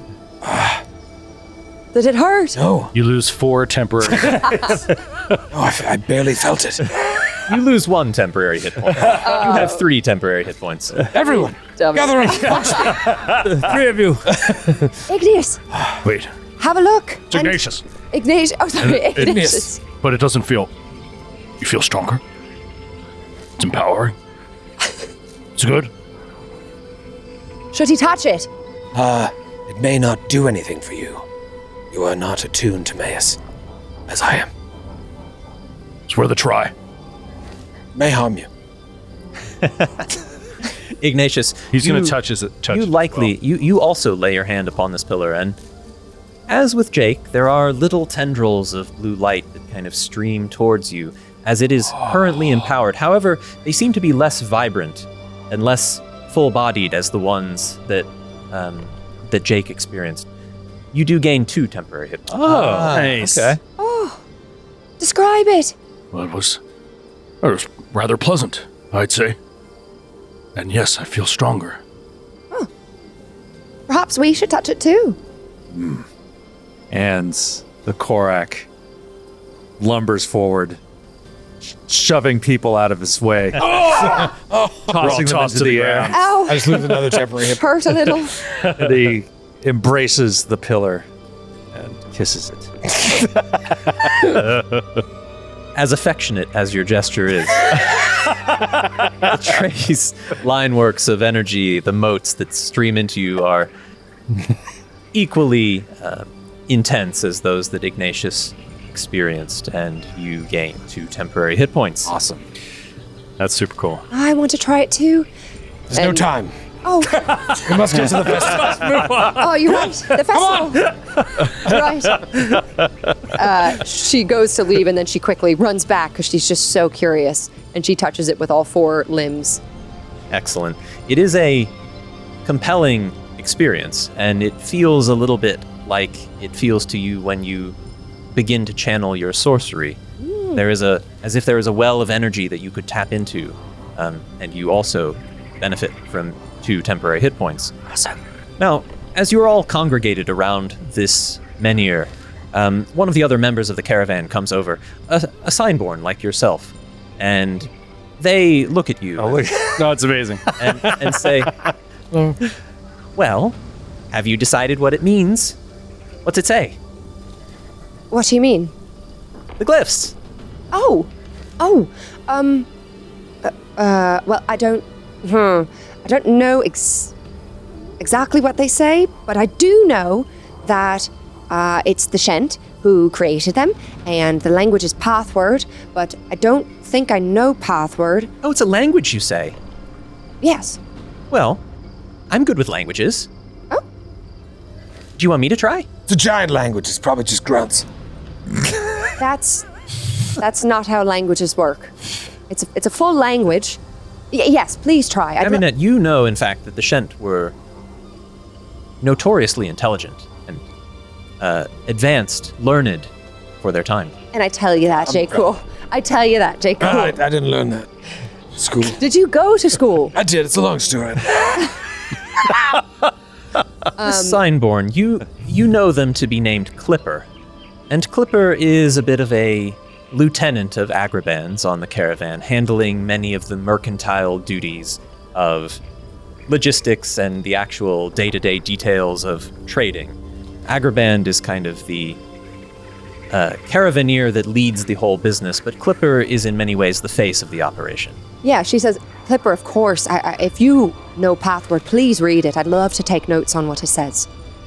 Well, I don't know it, but I can. And Clipper comes over and with a flourish of their ethereal arms, will cast Comprehend Languages. Clipper, I see you're level 3. I don't get that yet. Clipper is Must well. be nice. I would have that spell if I wasn't level 1. Clipper is well traveled and a seasoned caravaneer, possessing skills which you might someday aspire to yourself. Yeah, Aminette kind of looks up to her. So cool. Clipper comes over and spends a moment inspecting the inscription as Agraband makes way to provide room. And So cool. That's great. Clipper spends some time with the inscription and says, well, it's very weathered, but there are some sigils here that I can make out. Shall I read it to you? Yes, please. Doesn't mean much to me. I just made out with it myself, but knock yourself out. The Clipper looks studiously at it and narrates in a tentative voice. Assembled beyond the gate, which we sealed behind them. Maius will watch over them as they deliver the Whisper's end. Until they return, the way is sealed. Let only those who understand the fate of the moons walk its path. So is this saying that the Shents like escaped the world? Is that the implication? Through this path? Yeah, you may roll insight I'm gonna roll an insight on that. or history, as you prefer. Insight. Let's see here. Nope. No, I don't think so. At least if that is the implication. You do know that the Shent disappeared. Beyond that, you don't know to where or when or how. I hate piggybacking on skill checks, but You may. I think you I'd may. like You to each have a insight. different. You each have a different avenue of approach here, based on your respective backgrounds. Yeah, I think I'd like to do insight as well, because Jake, especially with the Maius attunement, is very interested in this, even though he doesn't know much about the Shent and their history. He feels called to this, so I'll try a little rollage here. And in the meantime, Aminette, you may have a historical view on what Clipper has just transcribed for you. Yeah, I'll definitely do it. Sorry, can I ask too? Like, I know the Korak, they're unrelated to the Shent. I know that they're descended from these Leviathans, but they're not like anything to do with the Shent. There is not any sort of direct lineage or relationship there. Do giants still walk the earth? Yes, but very rarely. Most speak of their presence in terms approaching legend. If there are any survivors, they have retreated deep into the mountains and they have very little to no contact with any other cultures. Eminent rolled a 19 for the history, so maybe Nice. she knows something. From a historical perspective, historical accounts of the Shattering, which you already know some about, speak of the Shent doing battle against terrible abyssal forces, which destroyed much of their civilization. This inscription perhaps describes such a conflict. Huh. She shares that with the group. Interesting. Assemble beyond the gate, which we seal behind them. Maybe it's not about the Shent being, maybe it's about sealing the abyssal stuff. Yeah, maybe. Sealing that away like an evil, keeping it at bay. Yeah. I have placed the inscription in the chat log if you... For your So reference. Cool. helpful because I Um, tried to type it. It was hard. Jake, your insight roll is not spectacular. However, you are attuned to Maius, so I would give you advantage on this insight roll. So why don't you give I me didn't one want to more? ask, but I appreciate it. Okay, so let's give it a second whirl here. Oh no. Natural 1. Wow. Natural 1. Damn. I can't make heads or tails. You feel as if you're missing something. It's at the tip of your perception, it's at the tip of your understanding, but it's mysterious and it's not coming to you. Should I punch you again? No. Oh. It's just, this is going to bother me all day. I will say that you don't get the answer, but you do have the sense that there's something about this inscription, something meaningful about it. perhaps it will come to you later. Can I ask too, just like the climate here, is it sort of, I'm envisioning sort of temperate rainforest. Is that the vibe? That's a fair vibe. It is quite moist. You've experienced on and off showers, rainfall. There is generally water, for the most part, almost everywhere. Although this area that you're at the boundary of right now, if you were to look further south, it's far more aqueous than other parts of the biome that you've encountered so far. So there does seem to be some variation at play. Okay. But like mildish temperatures. Mild temperatures, yes. We're in summer right now, right? Yeah, it's summer and it's humid. So because of the moisture in the air, it probably feels a little bit oppressive. More if you're not used uncomfortable. To that. Yeah. Okay. Do we know anything about the whisperers? Whispers. No, this is part of what you're not sure about. There's something here, but you don't know the history. Yeah. It's really I think I will just talk to, I think Ignatius will just, knowing nothing about any of this, will just talk to Agrabah.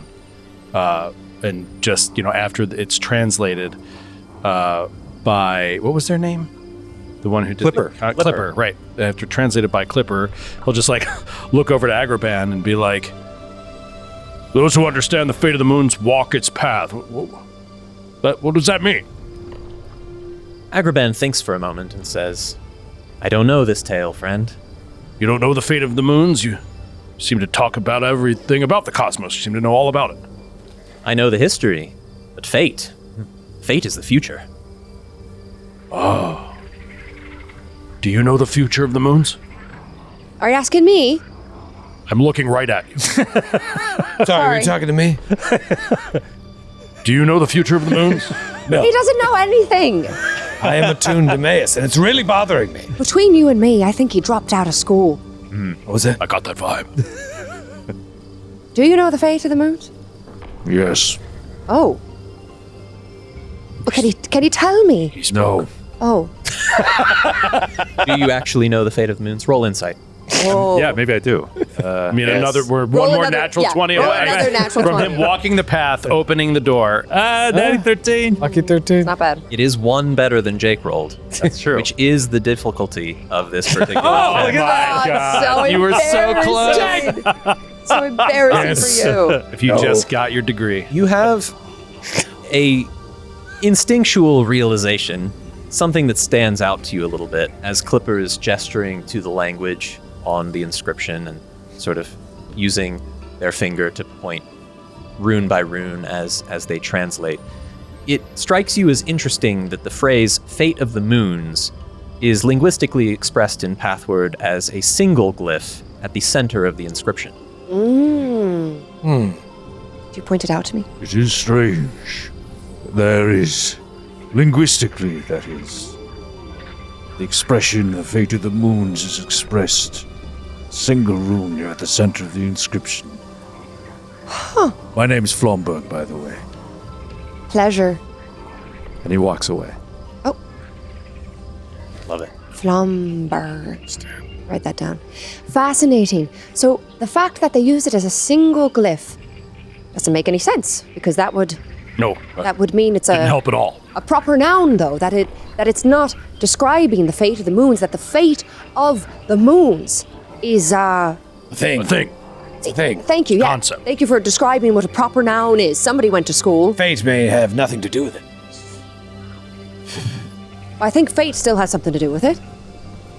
What if it just means future? What if it's just a way of saying the future?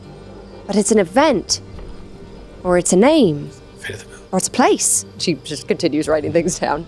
Agrabah says, "Come now, friends. There'll be plenty of time to debate this on the trail ahead. We've got to make haste now, because the outpost where we'll camp tonight is still many hours away."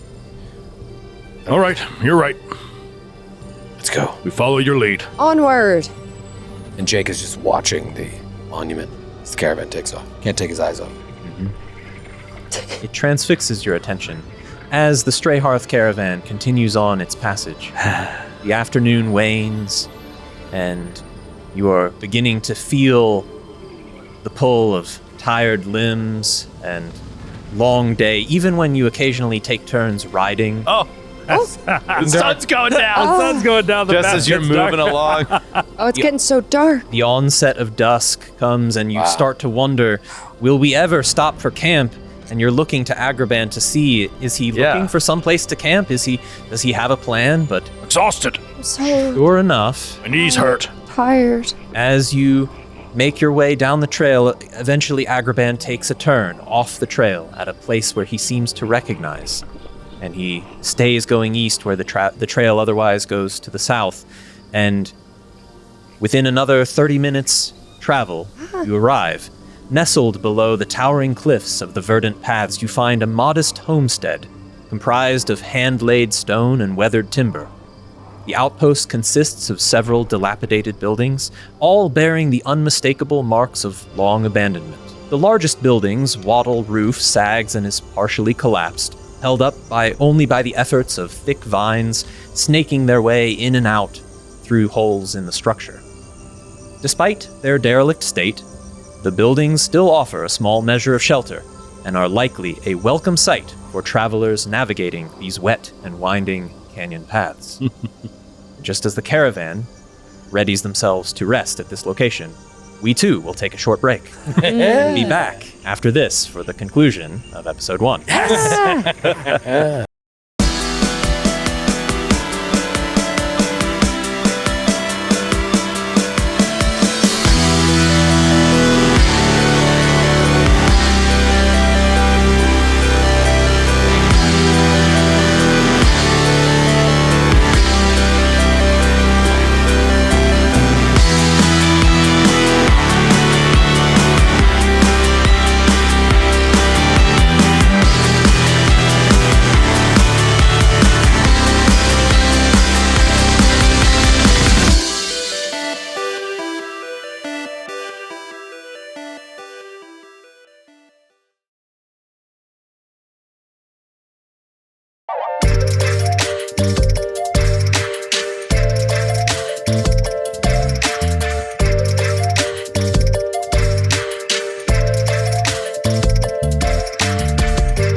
All right.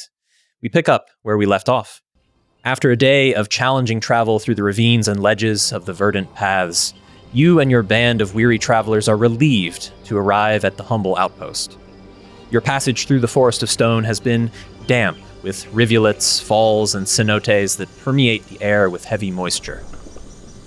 The accommodation is modest, but it does offer sufficient space for the wagons, the Yarnak, and the travelers of the Strayhearth caravan to rest weary limbs, dry sodden garments, and refill hungry bellies. What would be the thing that each of you would wish to do as you relax and have a moment to yourselves after a long day of travel? If there is a nearby cenote handy, Flomberg would love to strip down to his stony skin and take a dip. Deep within its cavernous reaches. A little made bit that of sound creepy Cool. for some reason. perilous night Cool. swimming in the cenote. I love a good cenote. Roll I me don't a want survival check. Okay. Perilous night swimming. See, that's where. Okay, survival. I'm so good at this. Okay, so I died, I guess. Flomberg never returned. Never heard from again. Hey, have you seen Flomberg? He went swimming. Who? An hour ago. The one that doesn't talk, the big one. I heard a splash, and then that was it. You come back. You come back an hour or two later, and you momentarily lost your way, and it was a touch and go thing. But yeah, you will have missed out on the rest of the interaction that transpires here. All right. I've been You are very clean now, though. Good. He wanted the cleanliness more than anything at all. obviously I've been joking that Jake is smoking, but do Zephs like eat and ingest things, or do they not need to eat? Maybe smoke is their food because They do. So you metabolize calories, and it becomes part of your sort of aerosolized body in a way.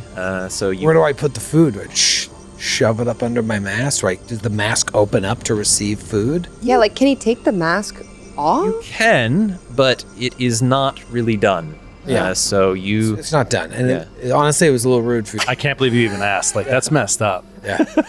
She writes that down. Shocked. Don't ask about Don't ask the that math. again. Really rude. Don't you ever take that off? But does the mask How do you open eat? to receive? that's your Ew. choice. The mask can either accommodate the meal with a mouth of sorts if you want it to, or you can kind of hold the food and like press it to your chest, or I like the idea. Food. It's like rubs an apple on his belly. I mean, you don't have to be creepy about it. Right. But I'm so hungry. It's like apple. This Barbecue apple is wings. so good. It's like all over your chest. Just rubbing with what? Is that what you eat? All right. Stop staring. It's rude, man. Maybe he just takes his food and goes behind a tree. Don't worry about it. Don't worry about how this happens. The emoji mask, though, like the smile, the tragedy, and the comedy, and then just an open hole. I like the version, idea you, that like- the wood sort of molds open. That's cool. And, I like the idea of actually like ingesting the smoke of the food is rather than like the food. Or like the burning essence. it, vapors. Yeah, absorbing the smoke. all right, I'll go with that one. That's fun. That's really cool. I think that I wanted to get a chance. There's an NPC I'd like to talk to, if I Absolutely. may. There's a big horned dude with a crazy looking sword, and I just saw that artwork a couple times. It was like, I want to talk to that dude. And then we got waylaid by the monument and the ruined moonstone thing, and that took everybody's attention. And he didn't get a chance to talk to this guy. So I think when we settle into this thing, he'd like to come up to this, what looks like a rather tall, imposing creature that my character, Ignatius, would be, it seems, significantly shorter than. And yes, exactly. Oh, it looks so badass. And You approach. Yeah. This is a stern Drakon with a determined expression and piercing golden eyes. Their martial training is immediately apparent, with thick leathers, padding, and armor covering almost their entire body. A huge two-handed sword, forged in a strange style with a flared, wide, square tip, is typically clasped to their back without a sheath. So yeah, I think Ignatius will come up and say, "How you doing?" Well, I am weary from the road. Me too. My feet are killing me. You are sits down on my Ignatius. Yes, I am. I couldn't help but admire the craftsmanship of your sword. Where did you get this piece? I am Tayan, as is my blade. I'm not familiar with their work. May I? Ankrist looks suddenly a little bit reserved and says, I'm sorry, friend, but no. Oh, well, it's okay. I understand. I do not wish to be rude, but the blade is special to me, and I am not so easily trusting. Of course, it would be special to me too if I had it. Extremely impressive piece of work. Do you know who made it? The smith that crafted it. You know them. Ankrist, a brief glimmer of amusement passes over his face. He says, you could say that. Roll me an insight check. Cool. Will do. Okay. Insight, John. Coming at you live. Okay, not too shabby. That is a 14? No, 17. 15. 15, sorry. You sense that Ankrist is being not intentionally dissembling, but that he is a relatively private individual, and there are simply some things that he does not wish to necessarily share.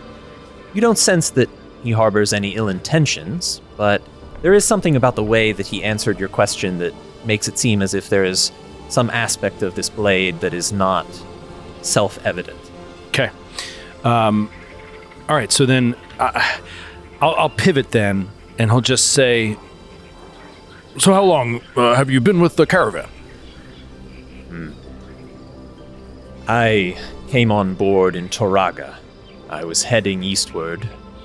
I am bound back for Ordain. Ah, so you don't make the route over and over again? No. With the team here? Business took me to Toraga, an investigation of sorts, and I am returning. Oh. Can you talk about it? I'm afraid not. It is veiled chain business. Would I know what that means? Veil chains? You would not.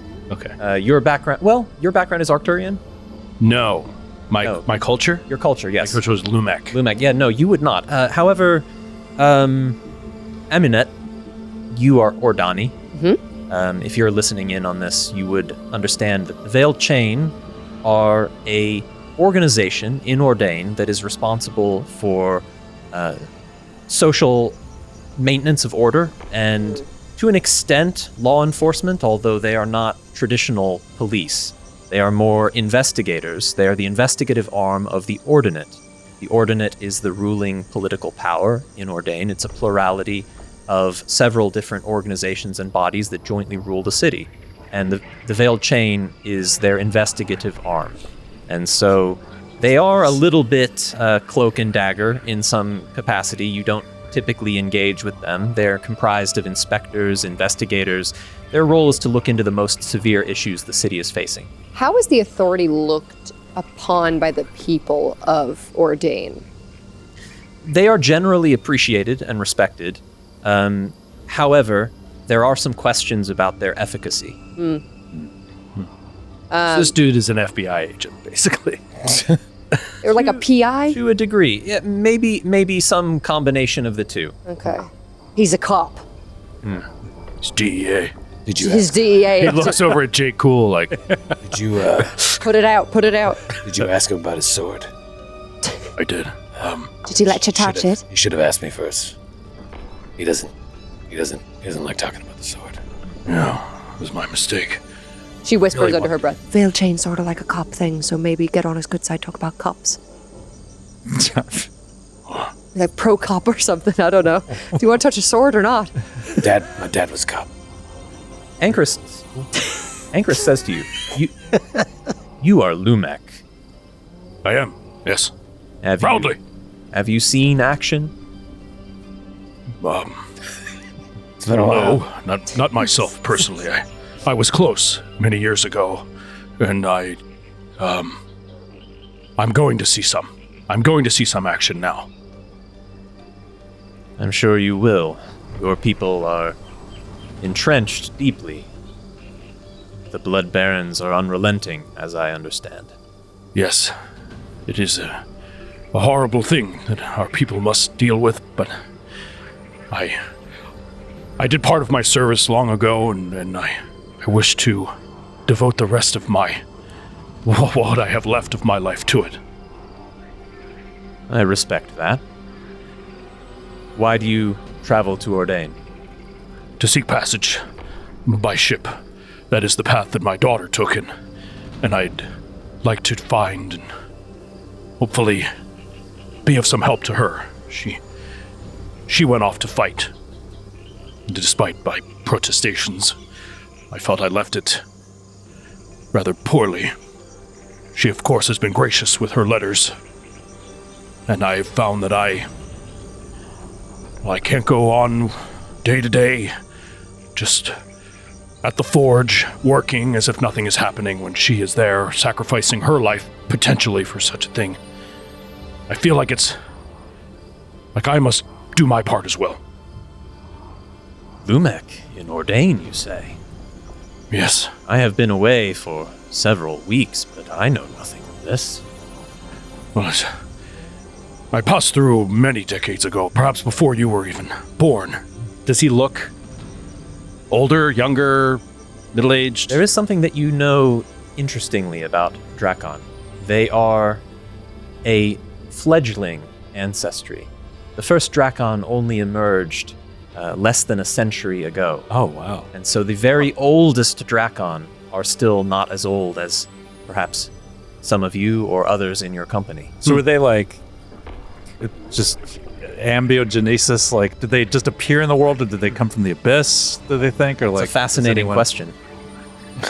You can roll a history check if you wish, although I will warn you, the DC is impossibly high. I won't get it. You could roll a natural. Roll you could three roll, nat Try. 20s. You could roll Yeah, a I've done it 20. before. And let's watch it not happen now. It hovered. 12. It hovered. You're not sure, however, you have met a few Drakon. They are rare, but not incredibly rare. They tend to have an air of curiosity and a sort of endearing interest in the world because they are so young and so new to it. They tend to be keen to discover new things and to encounter new cultures or traditions. They have a fascination with the world in your experience that you find interesting, but they are very young. They are very new, and the secrets of their origin is a debated topic which some people care to exchange theories about, and others just take it as a matter of fact. Do people think that they know where they came from, or do they not even know? Does that... You can ask Anchorist if you wish. Excuse me. I don't talk very much, but I'm pressed for a question here. What's your deal? Well, I was... What is the deal of thy people? The story of my people is one that even I do not know. I have spoken with other Drakon at length and consulted with the Anachronim in Ordain. They know little aside that we emerged roughly a century ago, the youngest of us, and I am one of those. As I understand it, I am first generation. I didn't mean to pry. Thank you for the information. I'm going to go find a cenote now. Goodbye. Be careful. Well, I always do, except for last time. Probably again it'll happen. One of the other members of the caravan comes over with an expression of curiosity and innocence upon their face. They are Keth. That was a race or an ancestry I really wanted to be when I was making my character. They're so Love the big mouth. weird. They're Keth with a friendly demeanor and wide blue eyes and a strange, although it is down right now, a strange half mask that occasionally covers their mouth. Oh, that's weird. Oh, it is whoa. a mask. I thought it was just a weird mouth. No, this is the illustration that you're seeing here is with the mask down. Yeah. So there is a masked version that I can share at some other time. But That's cool. they introduce themselves as, "Why, hello. I was listening to you talk. We met the other night, but just a reminder, my name's Sin." Right, yes. Sorry. I'm terrible with names, but I do remember you saying that now. Of course. She rifles through her Yep. papers. Sin. Yes. Sin Marmot. Marmot. Sin Marmot at your service. Sorry, I didn't catch your name. Sin Marmot. Sin. Marmot. What's your name? Jake. Jake. That's right. You told me the other night. I'm not much good with names either. You know, your name is Latin for without marmot. Isn't that interesting? I'd not heard it said that way before, but It's tragic, Thank really. you. Anyone would lose a marmot in such a fashion, I can only imagine. Well, I'm off to find a cenote. be careful. It's dark out there. All right. I don't listen to advice. Sin seems to view everything around her with an air of wondrous innocence, and her keen glances also suggest an ability to read a situation quickly, and you suspect that she may be more capable than she appears at first glance. Sin, are you also just joining the caravan for a short time, or do you work here? Oh, I'm just traveling to Ordain. I've got a long journey ahead of me still, I think. Oh, that makes two of us. Where are you headed? Well, I'm going to be a Sindaric. I'm going to pledge myself to the sages. Wow. Quite an endeavor. What does that mean? If they'll have me, of course. Well, the sages are studious students of magic? Yeah. And Question mark? They tend to the land and tend to the people, and do good works, and they make everything, nice for everyone who lives in the world. They're a wonderful organization. You don't need school. Oh, it's not a school. Look how great he's doing.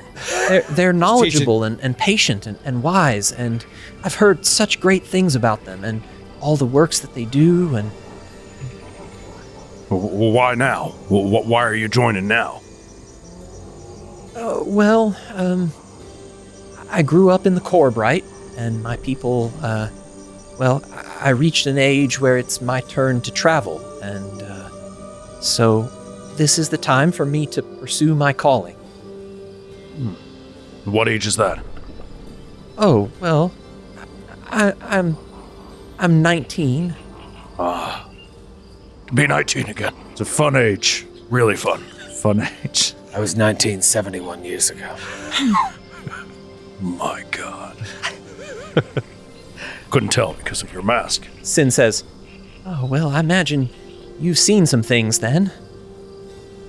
Yes, I have. Have you ever been to Ordain before? Oh, no, but I'm excited to see the city. It's quite big. I'm actually from there. Oh, well, I've heard that. I hope it's not too big. I heard it's changed a lot. From when? When I was there 40 years ago. Well, of course. Is it different? Well, of course things change in 40 years. Well, is it for the better? What do you mean for the better? No. Was What are you so a lot of angry? crime. Are there more cool bars? Yeah, There there's, weren't a lot of cool bars. there's way more cool bars, but unfortunately they destroyed some beautiful old apartments to put them in. That's a shame. So, yeah. That's a shame. Pretty unfortunate. Some would view it as good, some would view it as bad. I guess it's all a spectrum. Well, Don't listen to that, though. Ordain is a beautiful, wonderful city, and if you're going to study with the sages, you're going to have a magnificent time. I'm a researcher myself, and it's absolutely breathtaking. So many books and libraries and things to learn. Have you been to Sindarin Temple? Nope. I don't know what that is. Do I know what that is? It's one of the largest architectural landmarks in the city. It is the seat of the Sindaric sages. I probably know of it. You would certainly know of it, and they maintain many libraries throughout the city. And so as a researcher, you've probably frequented Sindaric sages' maintained libraries. Are they religious? They tend to be sort of custodians of the people and of the land. If you had to categorize them, you might view them as slightly more druidic in nature, but certainly in a city environment. Okay. Sin, I hope you don't mind me asking, what makes you think the sages will take you? What can you do? Oh, well, I like to think that I am good of heart and courageous of spirit, and Those are some of their tenets? yeah, I think so. Can you dance? Oh, I can. I've read somewhere that all initiates have to dance. Oh, Show us your routine. roll me a deception check. I guess what we're getting around to is we'd like to see Do you have a prepared... do you have any Four accompanying sheet bars. music? And your audition piece. all right, I'm Sin rolling looks- my deception check. Sin looks very tentative and says, Why are you messing with her? I don't know. Yeah, why are you messing with Because I'm a curious little girl. well, do I need a... oh, you're having me on, aren't you? That was just a little joke. I told you I'm good at reading people. You are. You That's almost true. had me, though. That's true. I think you'll do really well. I hope you're right. I sense that this is going to be a bigger adventure than I thought. I hope I'm ready for it. Yeah, good luck. I have a -1 charisma. One of the other Good luck. members of the caravan seems to share your skepticism as a woman from across the room kind of looks over with a little bit of She's cool. side eye and she says, "Oh, I hope you're ready too. I sense it's going to be an awakening for this one." We've seen her in the Vista. You have, yeah. She's been reserved, kept to herself mostly, but you did catch that her name is Lila. Oh, she'll find her own way. Ordain is good for that. People go there seeking, and then they hopefully eventually find whatever they're seeking. A lot of people look in Ordain. Not so many find, and some get lost along the way. That's what I've experienced. Are you from Ordain? Yes. Well, originally. Yes, I'm from Ordain. Headed home, I guess. From where? Oh, I was stationed afar, most recently in Castle Brava, but before that, some Taraga as well. Station. Who are you working for? You would recognize, Eminent, the badge upon Lila's lapel. This caravan is loaded with cops, man! It is not. No, it is not a not veil chain. There is a small sigil, a pin, which bears the iconography of House Sever, one of the trading houses in Ordain that is responsible for mining and extraction of mineral wealth from the ground. That is the economic realm that they supervise. And you recognize that because you are Wardani of culture. So she says, do you work for House Sever then, I take it? Yep, that's right. Just working afar and headed home. Now I've been called back. Don't know why, but it doesn't sound good. Your hands don't look too dirty. I assume you're not a miner. Do you do security for them? Insightful, yeah. Give me an insight check. Oh, I was about to roll my real... I was reaching for my real dice. Here I go. I was so eager. Oh! There you go. Oh, I'm so insightful. Oh, did I roll investigation by accident? You rolled insight, that's correct. I did, okay. You sense that Lila may have a more prominent role in this organization than she is necessarily telling you. You also sense that the reason for her homecoming may be a little bit more dramatic or severe than she's playing it off to be. In a negative way? I don't want to pry too much. Or do I?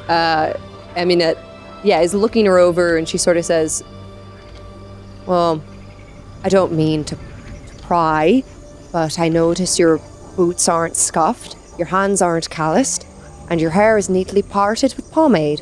I assume you're a captain or a warden? I am responsible for making sure that our contracts are honored and that new contracts are formed. I am responsible for negotiating new expansion deals and helping the business to grow. A liaison. Just a quick question. Problem solver. What do you do when the contracts are not being executed to your standard? We execute them better. By execution? Oh no, of course not. I write stuff down. We should have chatted with you over at the Shard of Akon. Perhaps you could have given us some knowledge. What with your mining background?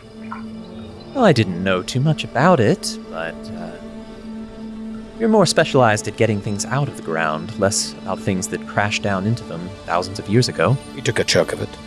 Really? Massey? Yeah. He pulls up his backpack up to his side, opens up, pulls out this cog with some stone still fused onto the one side of it. I mean, it blocks her way from the cop, so he doesn't see us doing this. She's like, took a little work, but it came out. Heavy. 6 pounds. That's fascinating. It is dense. The metal. I wonder what properties it has. It seems strange to me. Yes. Could you figure it out? That's not really my business. There are specialists within the house that do that sort of thing. But if we make it to Ordain, perhaps you could pay us a visit and we'd see what we can learn of it. If you're concerned, we'll meet trouble along the road. Oh, are you going all the way to the city? Maybe. I have no cause for concern. Our caravan leader seems to have led us ably so far. Do you know Agriborn? Not since this journey. There are other caravans that I've traveled with in the past, but he seems amicable enough. He seems excited for the festival, as am I. I'm excited for the festival too, I'll tell you that. I hear they have a spectacular mead in Helcas. There's a mine there too, part of the family business. I've visited once before. Perhaps you could show us. They offer tours. We'll be visiting this trip. Oh, please, please, please, please, If please. we're in town She really for wants to long enough, I will probably check and see how things are going with the mining operation, but that is not the nature of my business. Helcas is not causing us any problems right now, unlike some others. So you're a bit of a troubleshooter. That is an apt enforcer. analogy. Oh, no. No, sir. I just help make problems go away when they pop up. Like an assassin. Oh, you're back from the cemetery. I would never. In the matter of an assassin, you're saying. And she looks askance over in Anchorist's direction. Oh, interesting. Oh. Wait, Well, nice talking to you. why are we owing? Oh, for many The reasons. guy, I was writing. Why are we owing? guy with the sword that didn't want the sword to be touched. He doesn't want the sword to be touched. He's hiding some shit dealing. about what he's doing here. Are they all assassins? This is an assassin's That or they're all caravan? sleeping with each other. Yeah, well, that's obvious. Those That's are the only two. Why not all possibilities. Why not both? Yeah, Mr. and Mrs. Smith type yeah, situation. yeah. I think Assassin lovers. they're in cahoots. Oh my God, we figured it out. Wow. Oh, man. They're assassin lovers. We jumped to the end. I write down accidentally. assassin lovers? Question mark. Question mark. She seems to be Put it in the codex. keeping an eye on what you might be writing about your conversation, and Not assassin lovers. I can tell you that much. Well, I didn't get your name, but it was nice chatting with you. I'm Lila. Laura, very nice to meet you. Are you curious about my writings? A little bit. I just wanted to make sure that you're not misrepresenting me. Well, why would I do that? I've only written down things that you've said. Very good. My presence on this trip was not planned or advertised, so my return to Ordain is, well, it's going to be a bit of a surprise. For the House of Sever? Well, no, they know I'm coming back. They sent for me, but for everyone else, I guess. Your family, then? Yes. Ah.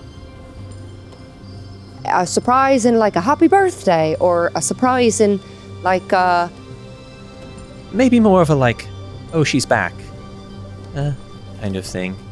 I don't know. Darius at least will be very happy to see me, of course. I miss him. who's Darius? Brother. Oh, my uncle. Uncle. I write down uncle. You'd like him. He runs a bookshop. Oh. What's it called? It is the Inkswell Bookshop, in the Scholar's Nook, a district at the foothills of the Sindarin Temple. Ah. He collects rare tomes. I think I've passed by it a few times. I've always Inkswell, yes. meant to go inside. I'll have to do that when I get back. Everyone seems ready to bed down for the night. Is there anything else that you'd like to do before resting for the evening? No, just going to towel off and lie down. I'm exhausted from these conversations, so go find a tree to sit under. My mask goes to sleeping. Sleep mode.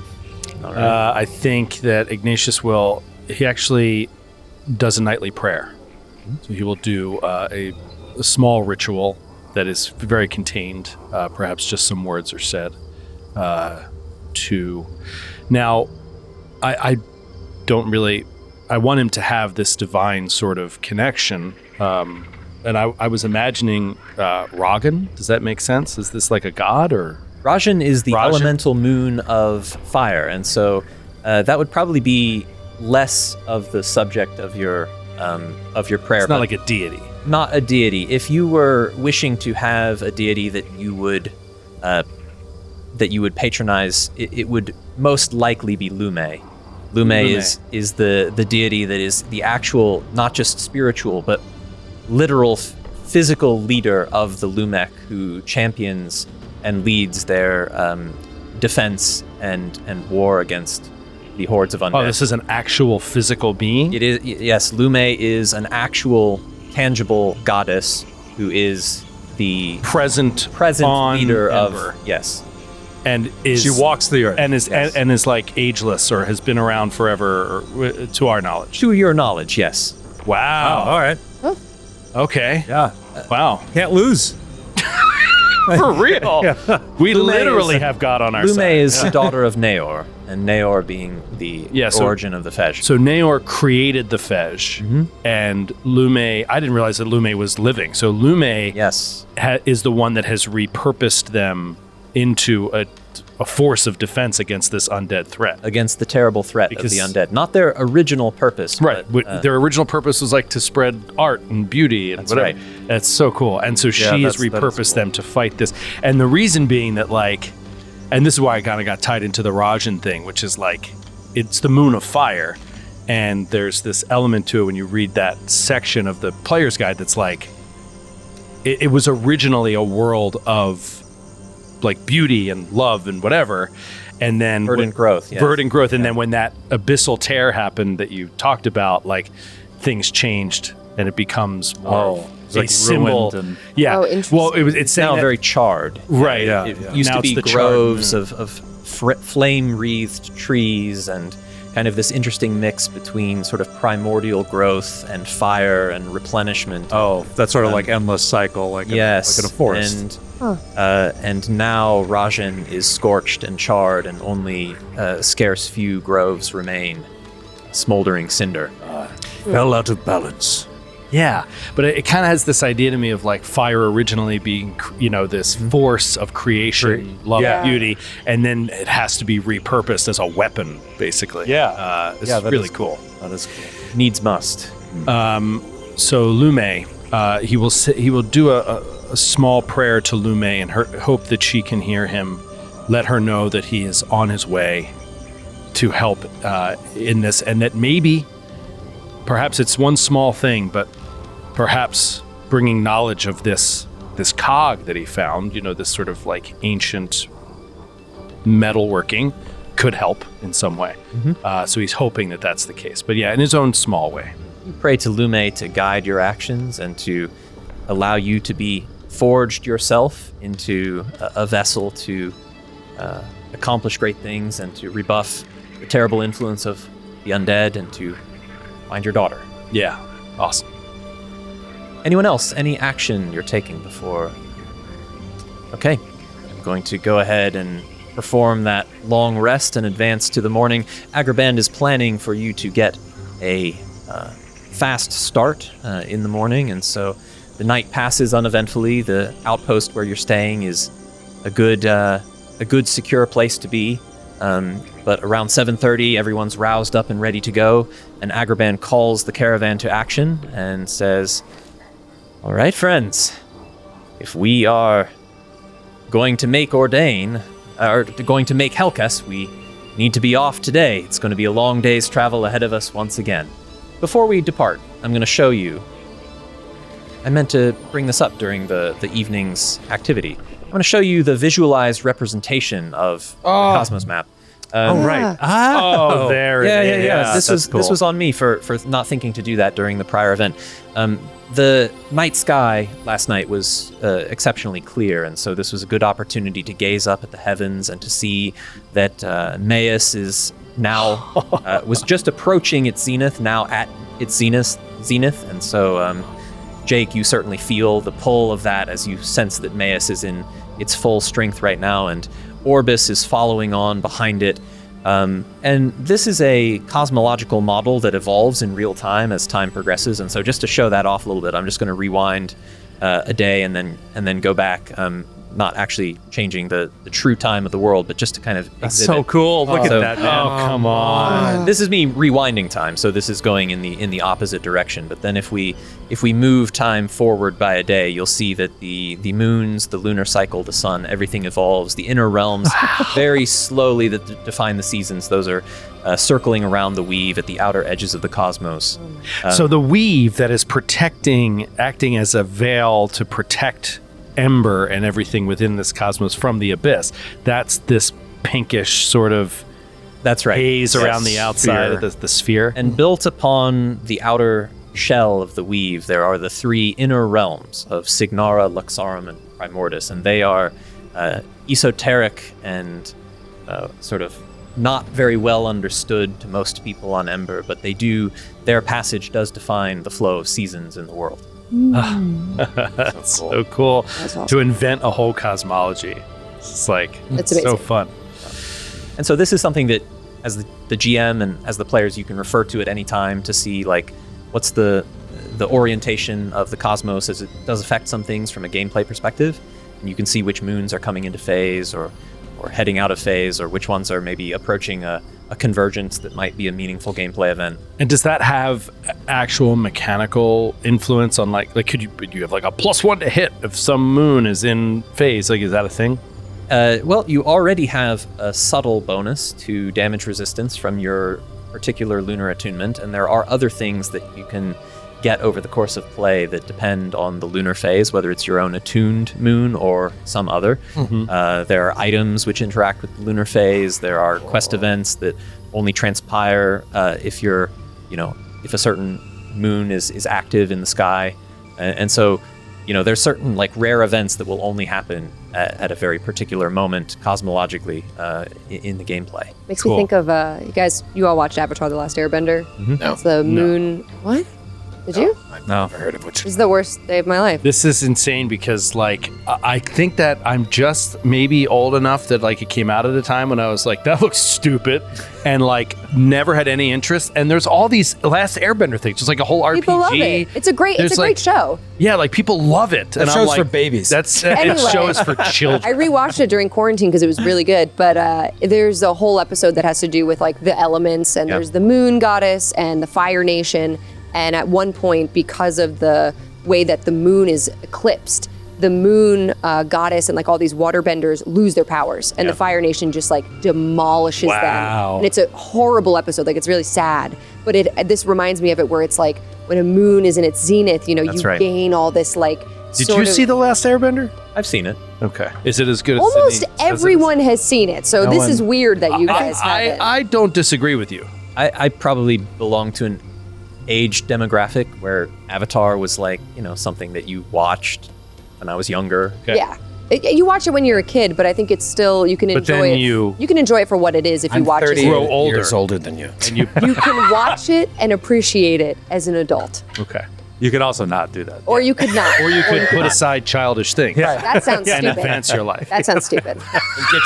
Go get your PhD. I'm going back to my role playing Yeah, game. now I'm gonna go back to rolling dice. Go get that back down to our business. Yeah, I'm going to my job. Thank you. The cosmos aside, the caravan It's gorgeous. sets forth. Thank you. Yeah. Oh, can I point out another gorgeous thing that I did not notice until now? We're such marks for any. It is. people. I know. I just thought that what you were revealing through the fog of war along the hexes was just like this still thing. And it's a real subtle thing, but design like this, I love it. And I know you love this stuff.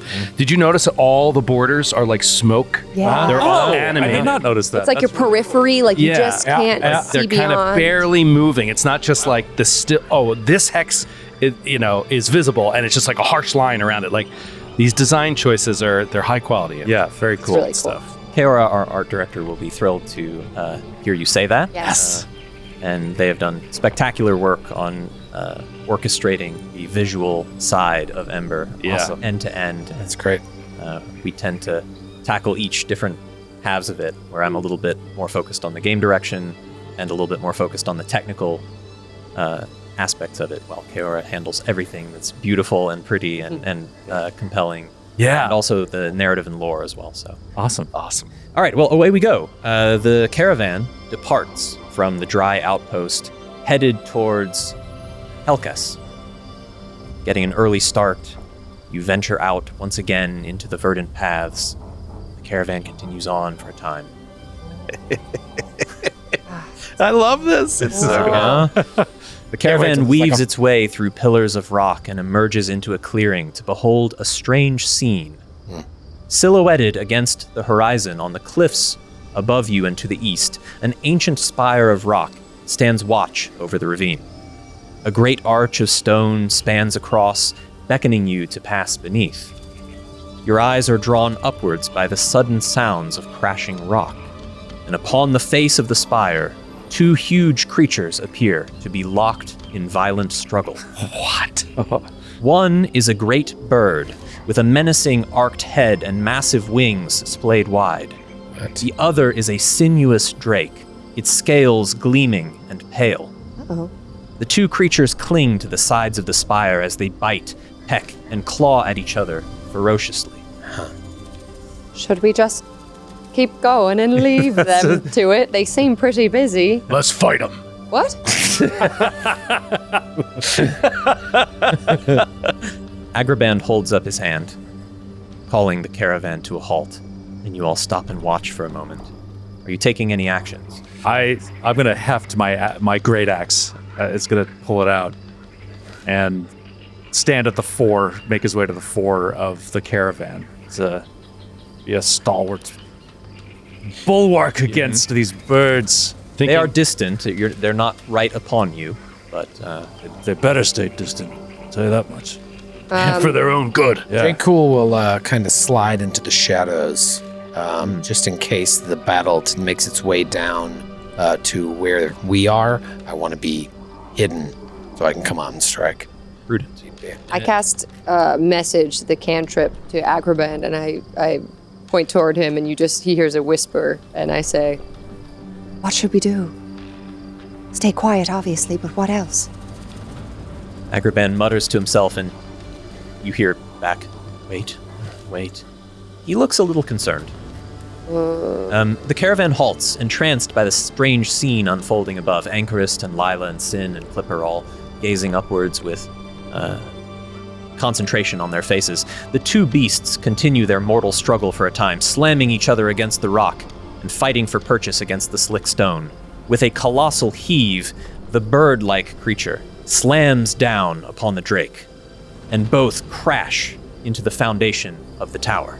A terrible crumbling noise reaches your ear as you first see a great cloud of dust, followed soon thereafter by a cascade of rock as the spire itself rocks and eventually careens out over the cliffside, plummeting into the valley before you. Uh-oh.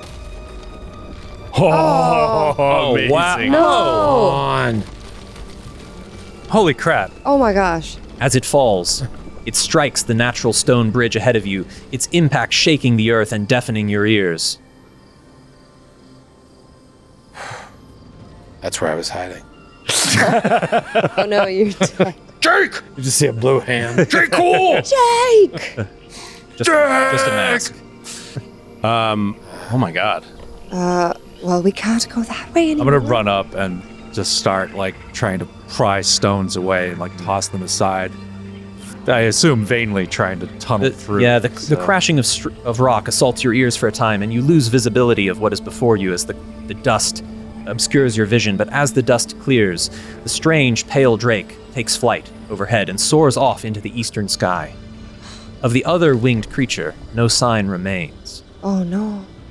The caravan takes stock of its surroundings, and you're dismayed to realize that the natural tunnel beneath the rock archway before you is now entirely blocked by fallen rubble.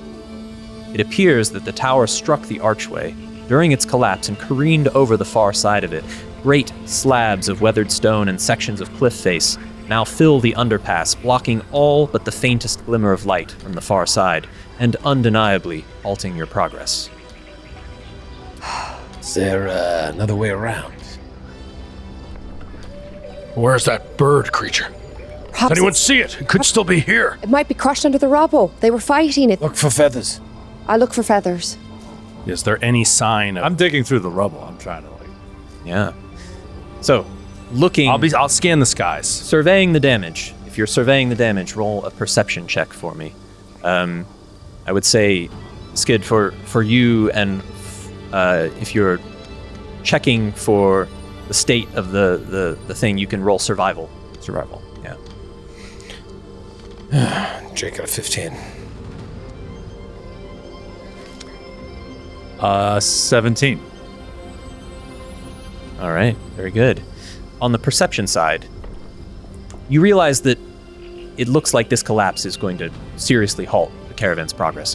While it looks like it perhaps could be cleared by hand with a team of people and using the Yarnak and getting everyone to coordinate effort, it will be slow and difficult. All of the work will have to be done in a dark, narrow cave that will be choked with dust, lack decent natural light, and have limited space in which to operate. From a survival perspective, Flomberg, you recognize that attempting to climb over the rubble or get to the other side would also be equally difficult, and if the wrong footholds and handholds are used, it could even prove dangerous, if not deadly.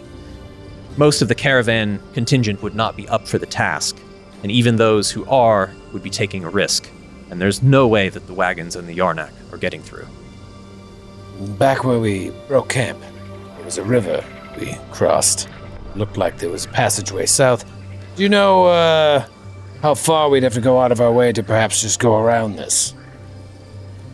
Agraband has been stony-faced as he surveys the damage, and he curses his luck.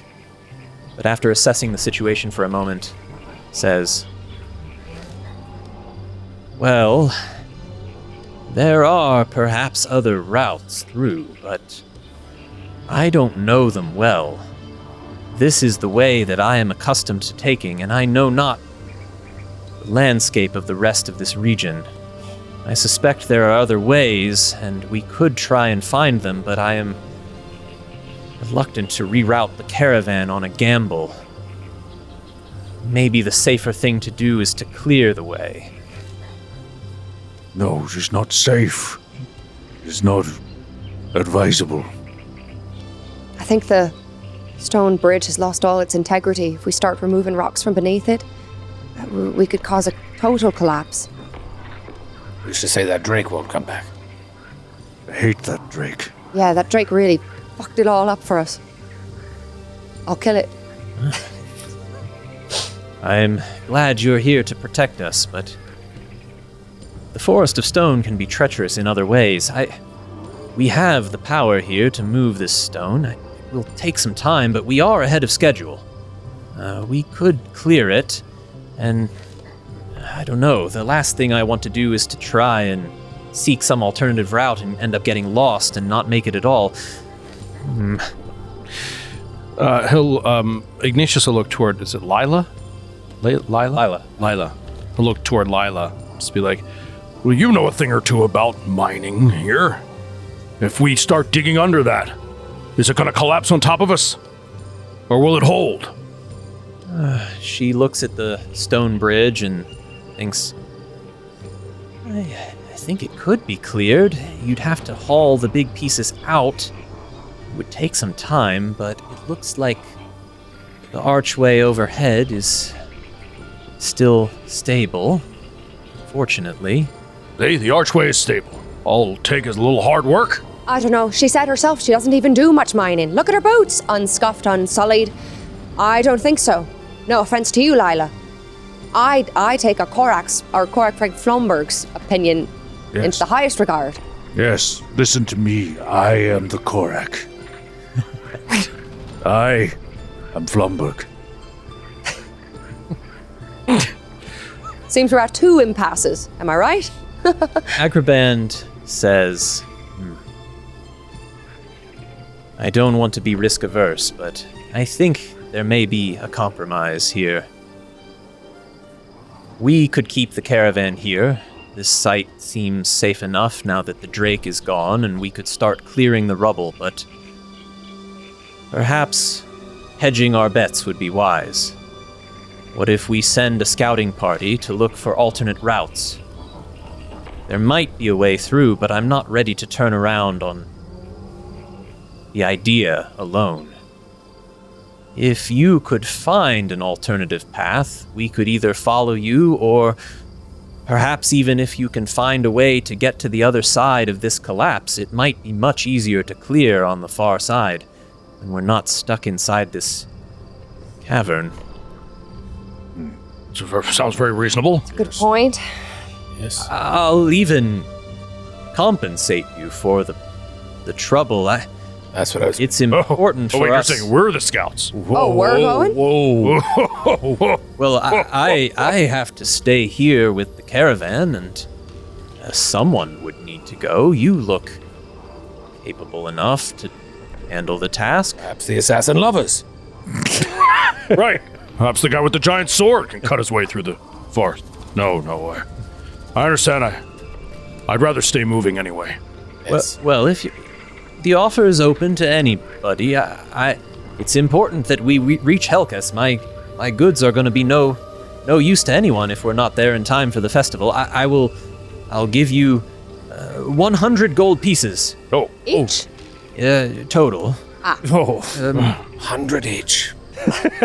No, he said 100 total. each is not a bad deal. Said That's fair. Total of 100 each. feel like a total of Yes, I 100. think He said a total of 100 each. 100 each in total. It's a heavy expense on my part, but I would make that coin back if we reach Helcas, and if you can help us get there, then the proceeds should be rightfully shared. It's a fair bargain. I would like to do an insight into all the stuff that he's bringing that he's going to sell, because I want to try to bargain and say 150. Sure. What new sort of things are going to be in Ember?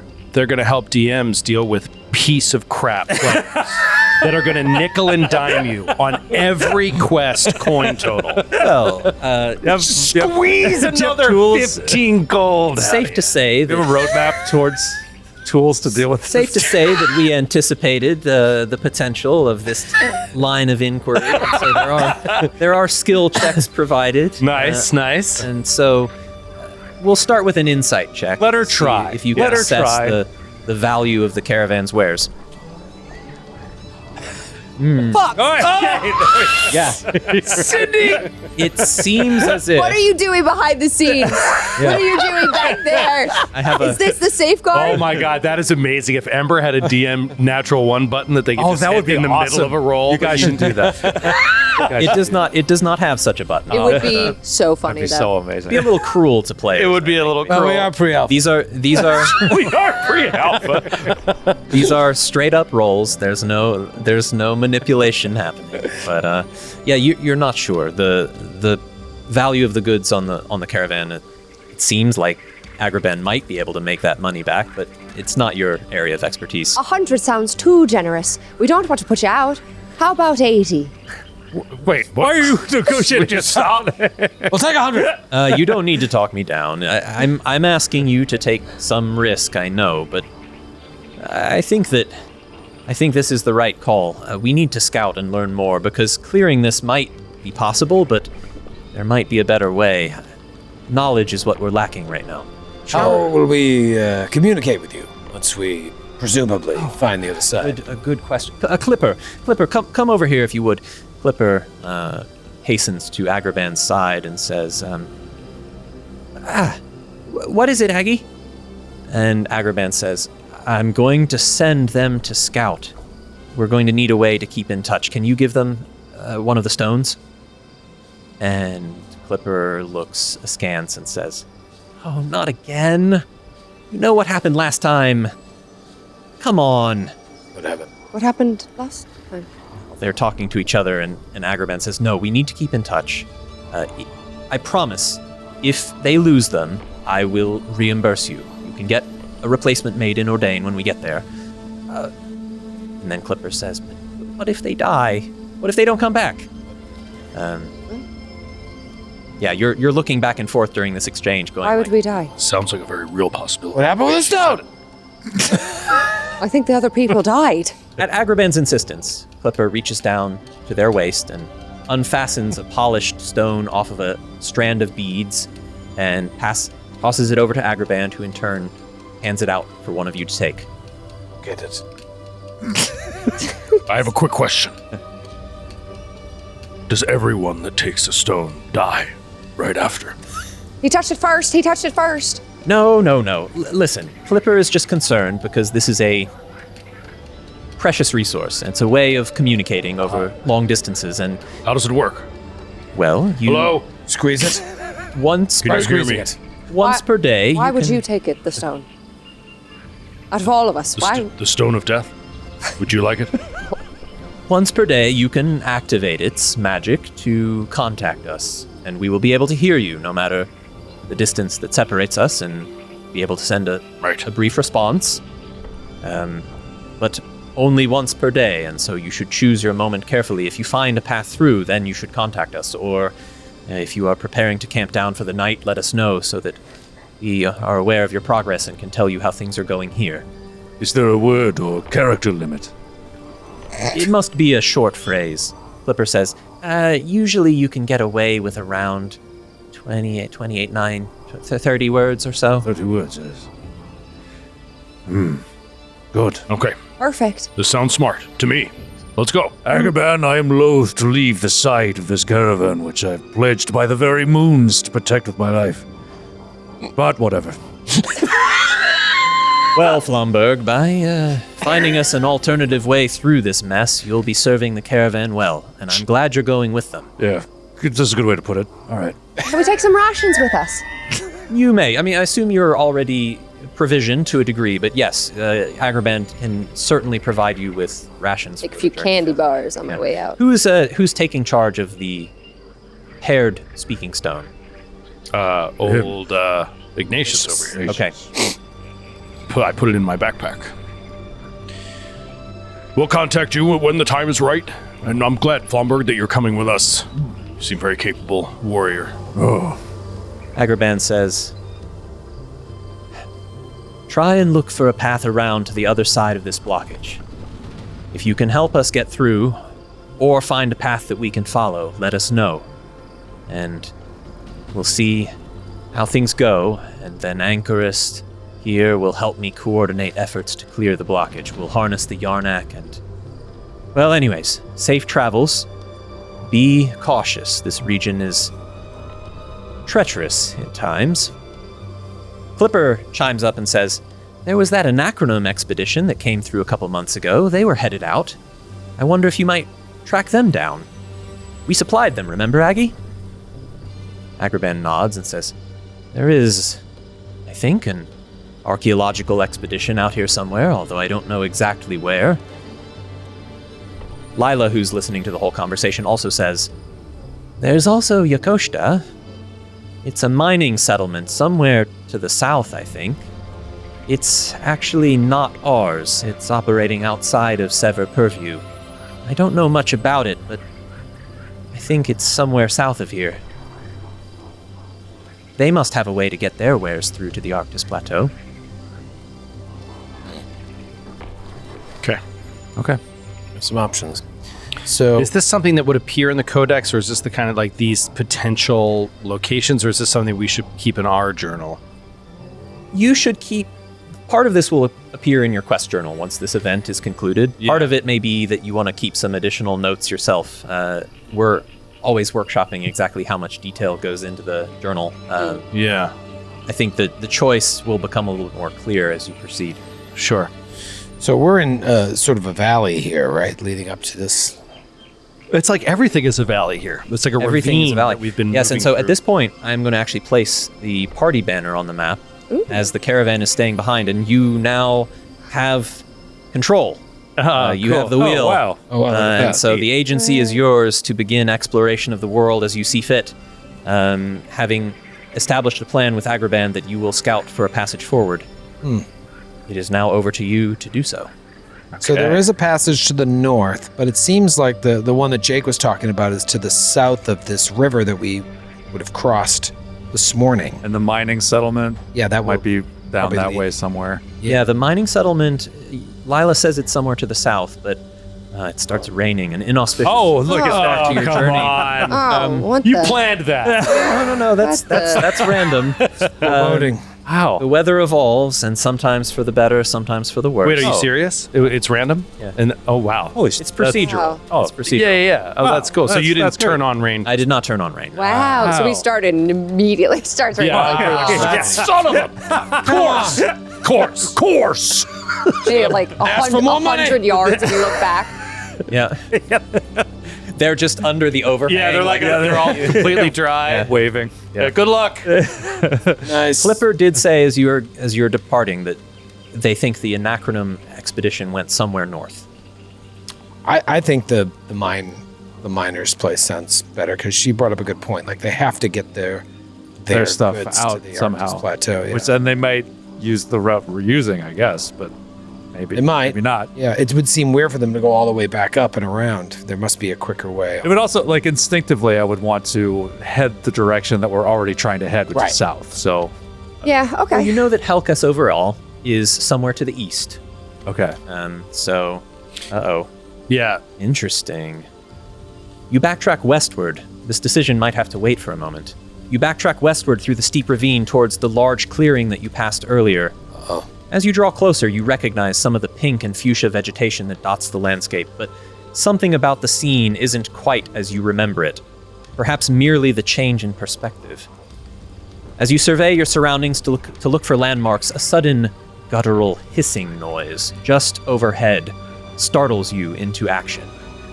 You look up to see a pale serpentine form with clawed forelimbs slink to the edge of the ravine and leap down upon you from a rocky outcropping above. Oh no. Out of the corner of your eye, you spot another pale flash of movement, and then a third. No! Oh no! It seems these wretched creatures have gotten the jump on you. Oh. Oh, we're changing scenes, dude. What? Oh.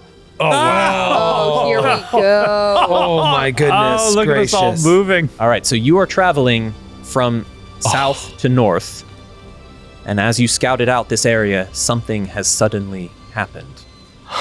I am going to need you to all roll initiative. Oh my Okay. god, amazing. Holy moly. Oh, it's so it's raining on this map too, obviously. And the tokens, they like The move. environments are linked. Yes, that's correct. And the creature that jumps down on you is actually jumping down on you, Ignatius. No! As it pounces from the ledge above you and descends rapidly onto your back as you pass by. Okay. So I assume that would give me advantage on initiative. Yeah, nice try. All right, here we go. What do you got, Ignatius? Oh, that's not too shabbaroo. Oh, wow. I'll take it. Sorry, Where is the initiative? It's just on your character sheet on the main page under your token portrait.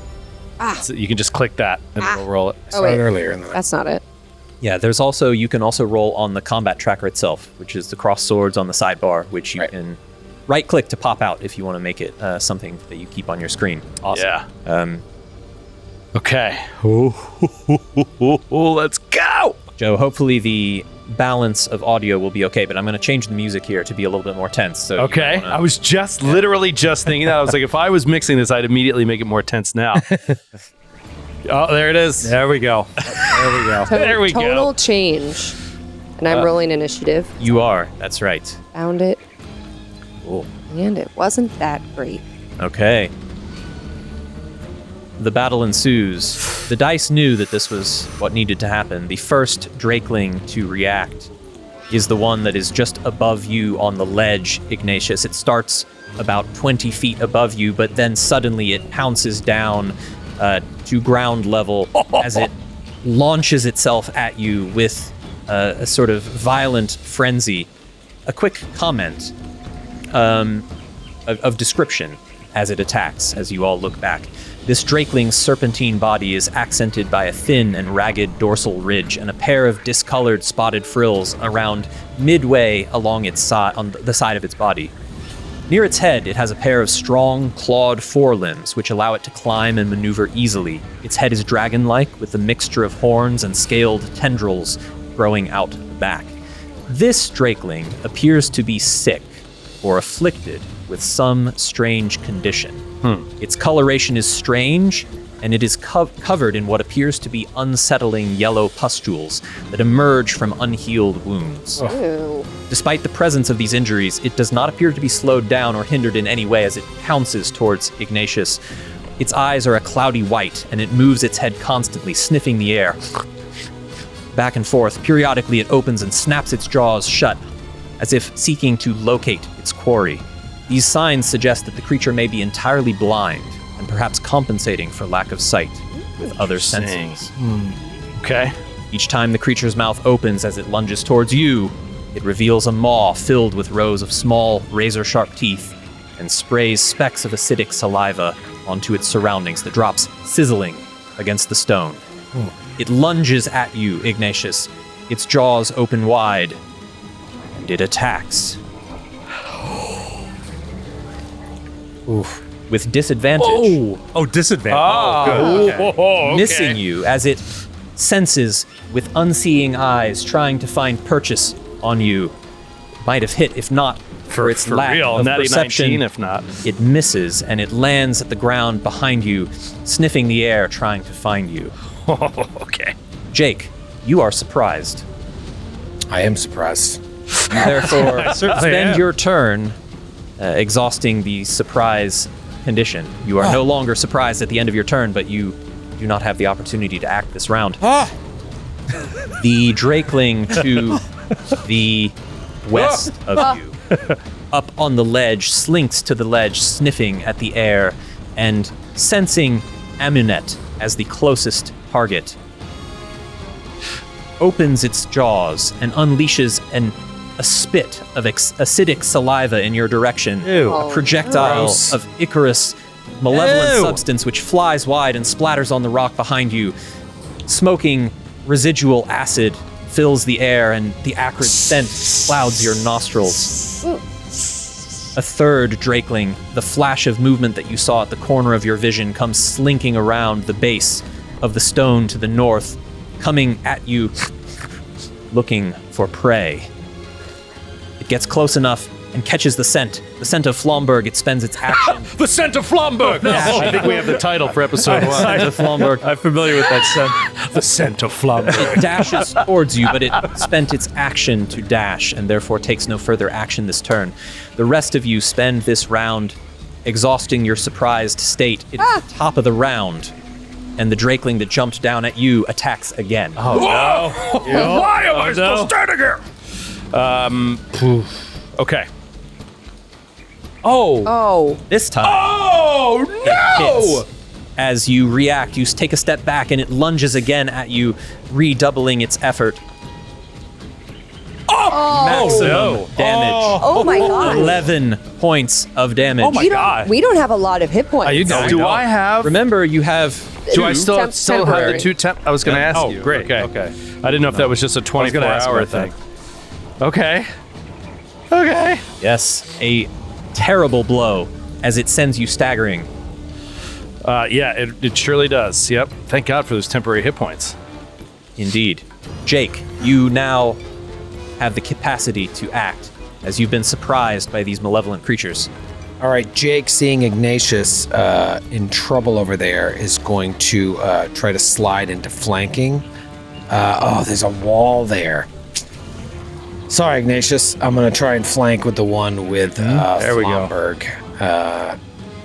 And swing my short sword. I may have dropped out of the academy, but I didn't drop out of the school of hard knocks.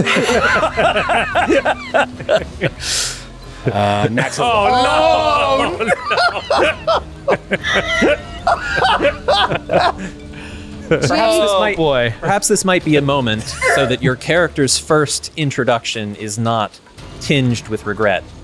Inspiration. Consider using your inspiration. Oh, Up to you. it would be so embarrassing if you didn't. Yeah, you want to show up. This way. It'll be Jake uncool. This is your first impression. And he also had a real cool line in there, too. So, yeah, I will use my inspiration. Yeah. Oh, you know what? I will say one thing that I did not mention, which actually might save your inspiration. Advantage? You have advantage on this attack. Okay, that's what I was wondering. Where of the blinded condition there. I should have. No, that was my fault. So before you, It's 'cause of the before you flanking, s- or is this This is because because of it is blind. Great. So before you spend your inspiration, why don't you give another straight roll and try let's that. see if It's got to be better than one, right? There we go, dude. no inspiration required. As you plunge your short sword into this creature, go ahead and roll damage and describe your attack to me. All right, so he looks over at Ignatius and sees that there's just not enough room between the wall and that other creature to get in the best position, but notices the one that just came at Flomberg. There's plenty of room back there. He's worried that maybe it'll be attacking, but also sees that it's kind of flailing around blind, so he risks it, moves into position, and just, as he does so, brings down the sword on this thing, and is going to get some sneak attack damage as well, I believe. Yeah. Let's have it. So let's see. That's going to be 6 points of damage, regular damage, and then I'll roll my sneak attack separately. Another 5 points of nice. damage. So Nice. yeah, 11 total. Phenomenal. Hard knocks University. Excellent. Your blade embeds itself at the base of the creature's dorsal ridge, and from the wound that you create, you see bubbling this kind of pustulant ichor. It looks acidic, as if its very blood itself is caustic. Oh, They're sick. they're sick. Sick. Sick in the head. Anything else on your turn? No, I'm going to that's it. Okay. The drakeling above you, Aminette, takes a tentative step over. Again, sensing, sniffing, Get away from me. leaps down at you, heedless of its own caution or survival as it lunges towards you, leaping off of the rock. It's going to use a bite attack against you with disadvantage. Nice. It misses narrowly, Miss. narrowly avoiding as you take a startled step backwards. And she's trying to keep quiet. She realizes in the moment that like they are blind and sick, and she like steps back and covers her mouth with one of her ethereal hands. The drakeling wedged between Flomberg and Jake feels the sting of your blade, and reflexively in response, it turns its head around and gnashes back at you with a savage bite, unsensing of your presence, but it is going to try. No. Oh, wow. Aha. Oh, You evade its attack. Try blind. Sensing that it was about to attempt this, it takes a step over and starts to cycle around you as if trying to seek better purchase. Ignatius. Okay. So I will provoke an opportunity attack, or do you not do that if the creature is blinded? Like if I move away from this one that's next to me? That's a great question. I wonder what will happen. Oh, man. You may have noticed that I slid up to it and I moved through a threatened square when I did so. Yeah, I didn't think about that. Okay. Yeah, he's just, I think so, what about weapons and stuff? Like, are our weapons all out, or is it free actions to pull weapons out? You've got your weapons. Okay. In that case, so he's got a shield, and he just rips this hammer off of his belt, this war hammer, and he is going to instinctively just run from the one that hit him. And he starts moving past, and as he moves past, assuming nothing terrible happens there. Well, something does happen. Okay. I regret to inform you. The drakeling that you disengage from without actually disengaging Yeah. sniffs as if catching wind of something as the slightly molten, warm blood comes out of your wound as a fege. The drakeling catches its scent precisely, and it knows exactly where you are. Oh, no. And so it does make an opportunity attack against you as you disengage, no longer with disadvantage, a straight roll. Oh, no. Oh, no. because it smells the blood. It scents you precisely. Wow, a precise John. You're going down. But Oh, how do you evade it? Honestly, I think in this moment, I think it is a pure, I call it like a pure Inspector Gadget moment, where it's just like he does nothing intentional to miss this attack. It is like he is running in fear, like, and just like happens to like trip on a rock and like stumbles down for a second. He braces his fall with the edge of his hammer in his hand as his chest kind of gets lower, and in that moment, this like spittle flies past the top of his head. It's like Gimli and the cave troll. Yes. Yes, exactly. He's like accidentally trips at the right moment. Avoid it. But as you continue past, you get the sense that these drakelings, now that you are wounded, you get the sense that they may know where you are. No. All of them? Oh boy. oh. All right, well, getting this sense and passing this other one that seems to be preoccupied at the moment with Jake Cool, he is going to try to attack this one he's flanking with Flomberg at the moment. Absolutely, you So have he'll it stop, turn. It is wounded from Jake's attack, and he's going to try to smash it with his warhammer. You may. It's a straight roll, no advantage. It senses your presence. Damn. Okay, I looked for my die. No. I didn't think. Yeah. You do have it flanked, though, and this is an Andrew house rule that I always apply, that flanking reduces the target's armor class, so Okay. have a little bit of a better chance to hit. Okay, here we go. He smashes down with the warhammer. No advantage. Gah! 12. 12. Were it not flanked would be a miss. However, because you are flanking it with Flomberg, that is a hit. Oh, beautiful. Awesome. Okay. Nice. Damage coming in hot. Normal damage. Not bad. 9 points. Well 9 points struck. of damage. Well struck. The creature staggers under the blow, and it does not perish. Oh, but no. it looks heavily beleaguered by your onslaught. Okay. I'm going down. Like, if they all can sense me, it's amazing. Anything else on your turn? No, at this point, I'm in bonus action territory, right? That's correct. Okay. Okay. You do have a bonus action option, but it is at your discretion. All right. So, what is? Remind me, because I don't play a lot of 5e. I play no 5e. What is the dodge action? Dodge is spending your action to focus on avoiding attacks, which gives Okay. any So- attack rolls against you disadvantage. So that time has passed. Right? Ordinarily, because Ordinarily. ordinarily the dodge action can only be taken as an action. However, the extreme metabolism Yes, that you that's have what I'm as a looking at. Fej is a unique bonus that allows you, as a Fej, to engage in a extreme burst of speed under Yeah. intense adrenaline-fueled moments, and it allows you to take the dodge action as a bonus action along with increasing your movement speed. Yes. Oh, All that's right. So I'm going to cool. do that if I can. Like this moment, this tension. He's 3 hit points from going down, so he feels how close this is, and that they can sense him, and his reflexes just fire off as like Yeah. adrenaline, like fire adrenaline rumbles through his veins, and he will take the dodge action as a bonus action. The sort of molten veins in your skin pulse and flare as you suddenly burst into rapid motion. And if you click that feature in your character sheet, it will track your usage of it. So you have track of how many. It's just like Avatar: The Last Airbender. I mean, I assume. Okay. Awesome. Aminet, it is now your turn. Okay. Eminette still feels like she's not being seen, but she does want to get away from this thing. But first, she's going to cast Eldritch Blast. I'm going to do a classic, Classic, tried nice. and true. Yes. Classic. So You have advantage on this attack roll. It does Yes. not know exactly where you are. okay, so attack,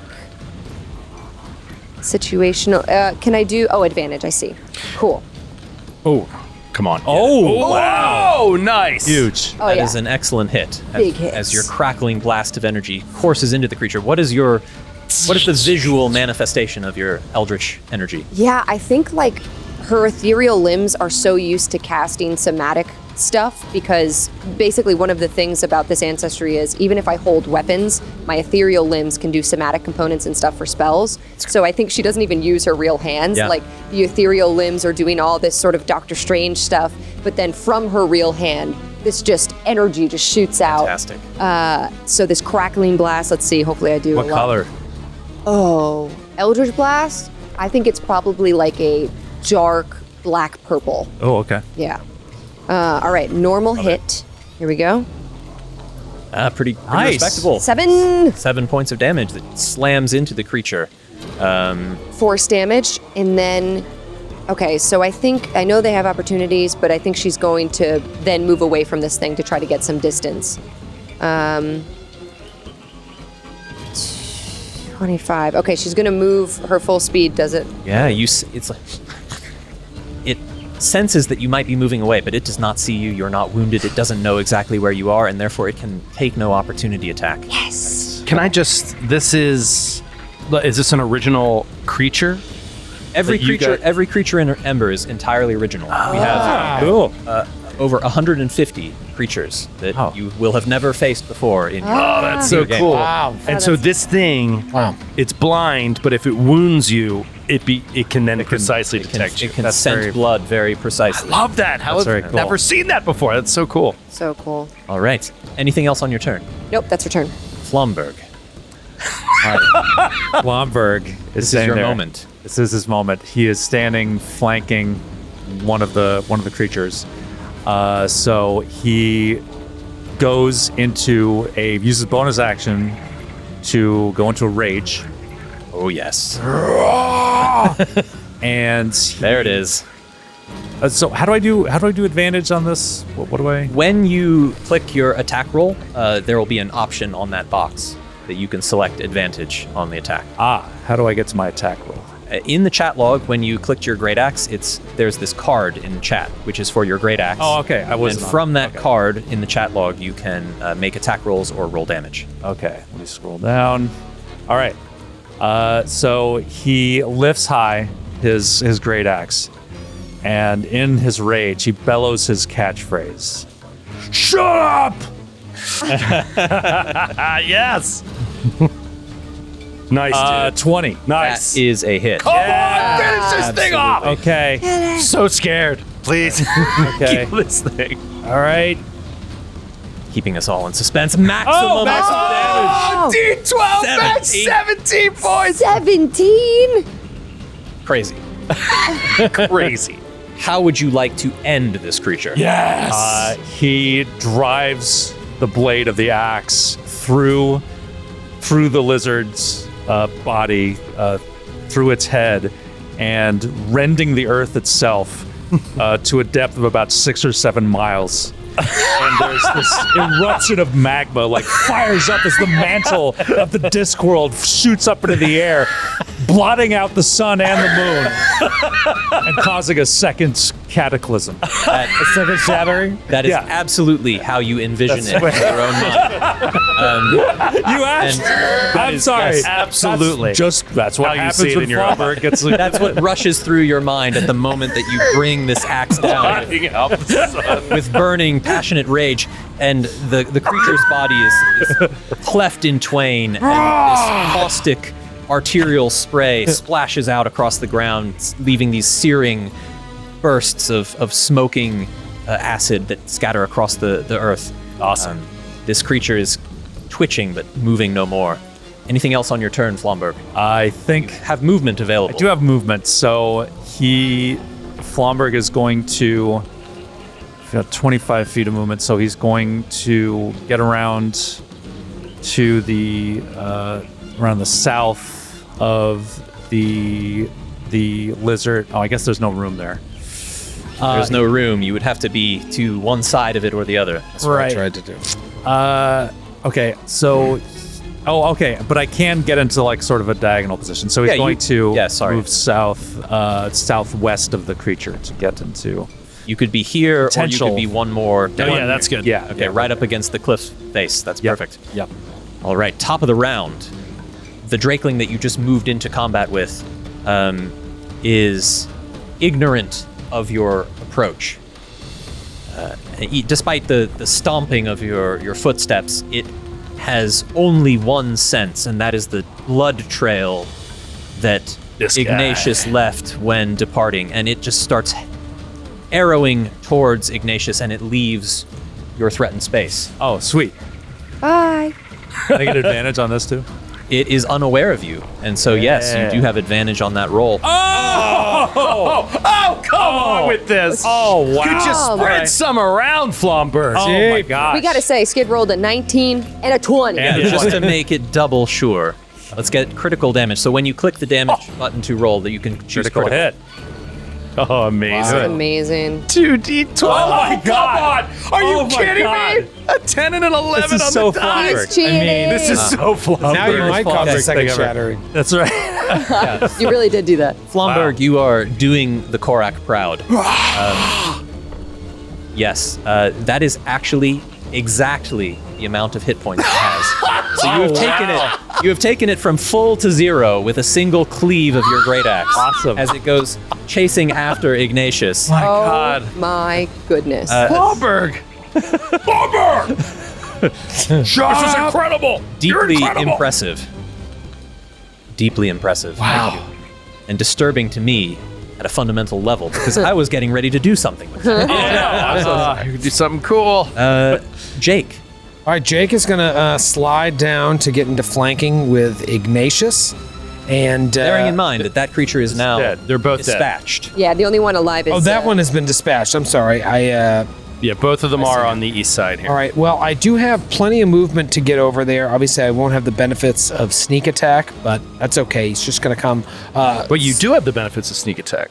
Have you been wounded yet? You have I haven't advantage been- on the attack roll, I have advantage, which but gives you an opportunity to sneak attack. ah, that's right. Okay, all right. So then, Awesome. let's go to sneak attack town. Dude, do a natural 20. Yeah, Yeah, just just do a natural 20 like do it. Skid Annihilate did. in one. And then do max damage like Skid almost did. Yeah. All right, so A 10 and an 11 on 2d12. So insane. My attack with God. advantage. How about a 3 and a 9? Whoa. Now, I'm afraid to say that a 14 without the benefit of flanking does not hit this creature. Yeah, and I don't think I have a bonus action to get out of there. So yeah, I put myself in harm's way and just swung wildly. We'll see how that works out for you. Yeah. It is now the creature's turn. You are next to it, and it will accept your invitation and attempt to lunge at you with its bite attack, which it has with disadvantage. Not good, as you are that's able bad. to nimbly step backwards, leaving just a vaporous trail behind you as the jaws pass through the smoke. Oh, a Your vaporous trail. That's so semi-corporeal frame. It then is going to kind of move around, trying to scent at you and see what other targets might be able to be attacked. You sense that these creatures lack entirely for any sort of self-preservation. Interesting. Ignatius. Ignatius is going to... Boy. He's going to take this action to heal himself. So he's going to touch himself with lay on hands. And so yeah, I don't even think I said that he is a paladin. So Ignatius is a paladin. Oh, he is. And yes, he will pray to Lume to protect him in this moment so he can get back in the fight. And he will lay on hands and get a flat 5 back. Excellent. And then movement-wise, yeah, I don't want to move closer to this thing because I can sense it can smell me. So actually, I will. I'll go up about 10 feet closer, just so I can be prepared to run in next round. Should it good. still be alive? What's Flomberg's done with this? Yeah, we'll see about that. Eminette.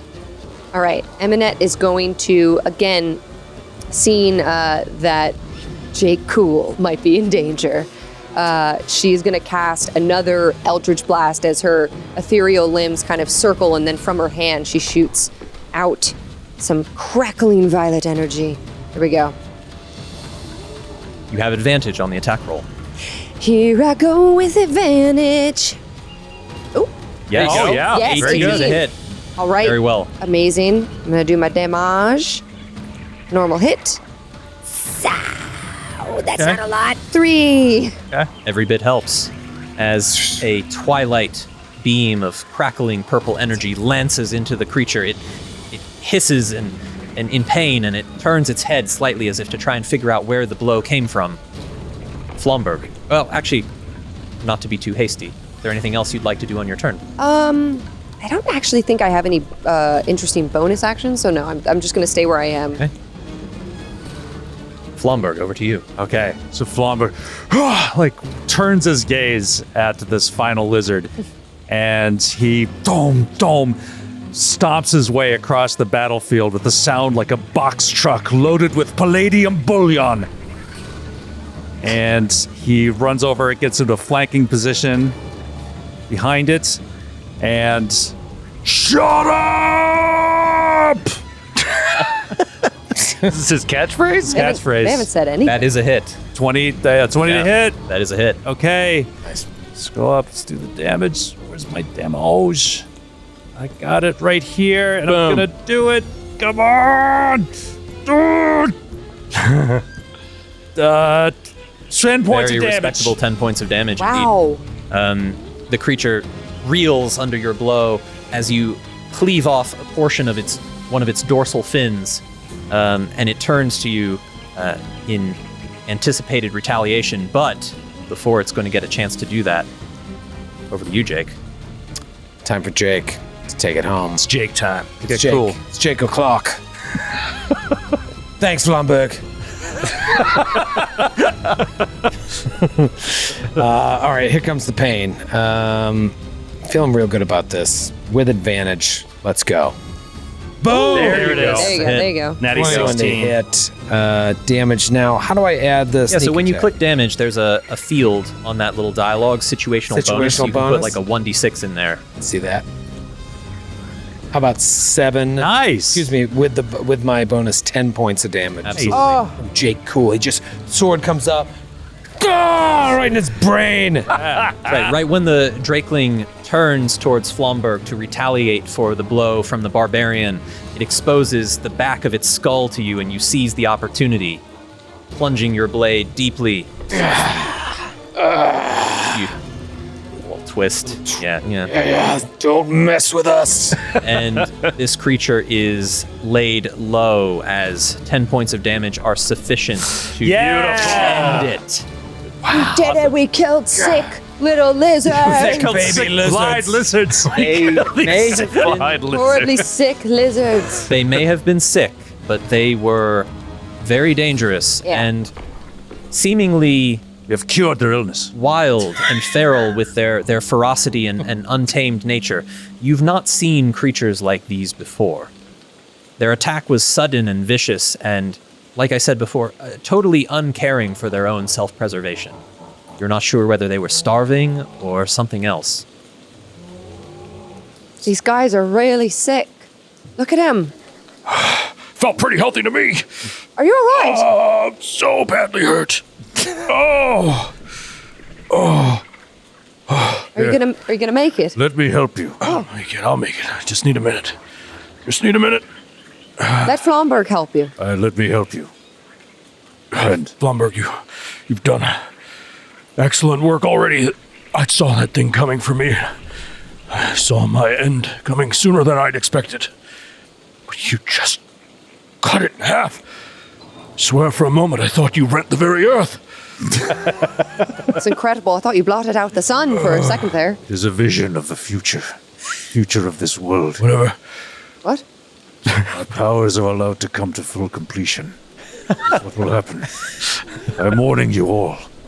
Not let me flower. Full lethality.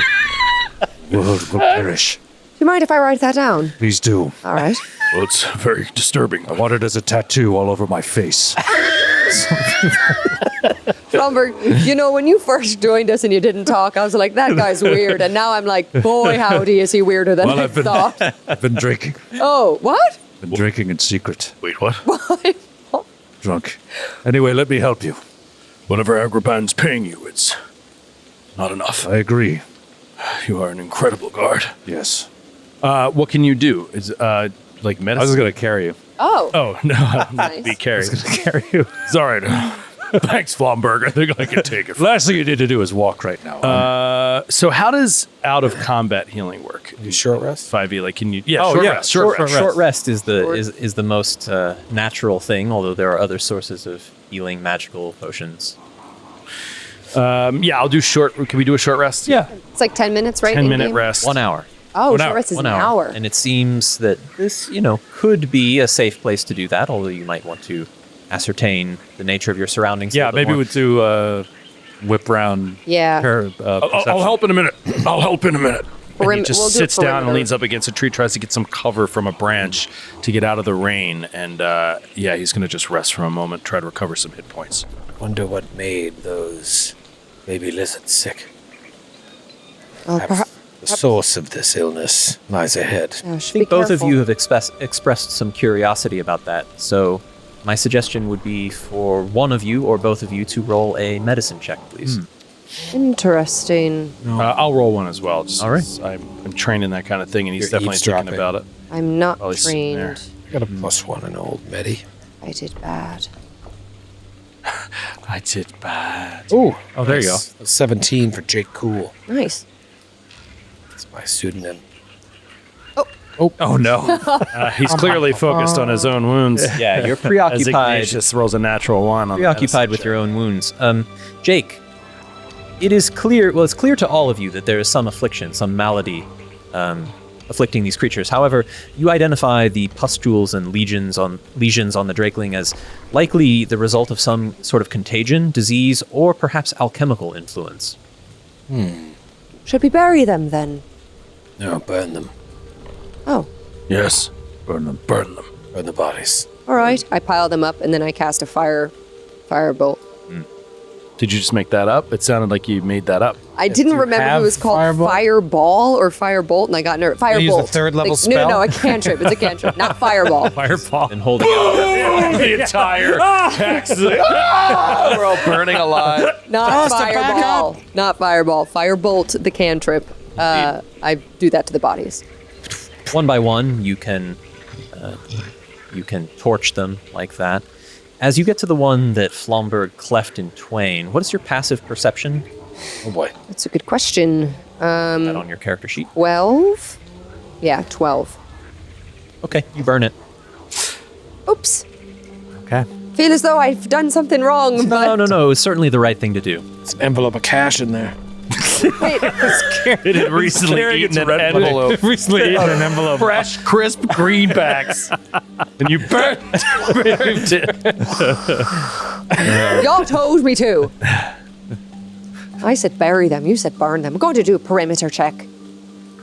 And scout the area. Yeah, make sure it's safe. Can I do that as well? Survival. You maybe? may, certainly. Survival or perception? You can roll either survival or perception. You may also, of course, if you wish, directly wander about the map to see if you notice anything of interest. Yeah, I'm going to wonder. I'm going to wander as well. Oh, around the actual map here. There is, there's ledges high on either side. There's, you're in sort of a bowl-like clearing where you're approaching an intersection of the paths. You vaguely recall passing this way once before. You were thinking that just when the Drakelings attacked. There is a large waterfall to the northeast, and that's a landmark that you remember. Pretty. Can I climb up onto this like upper level? You could if you wish, yes. Is that an athletics roll? If you were in combat, I would make you roll athletics. Since you're not in combat, I think you can pretty safely get up there. You would need to go to a point where you have some rocks you can scale, because that's a sort of overhead bridge. Oh, I see. But yeah, if you wish to climb up, you could do that. Okay. I will facilitate that for you. Oh, thank you. Aminette, are you ascending as well? Yeah, I think I climb up with him. An idea of having a higher point of view, I think, is helpful. You survey the area.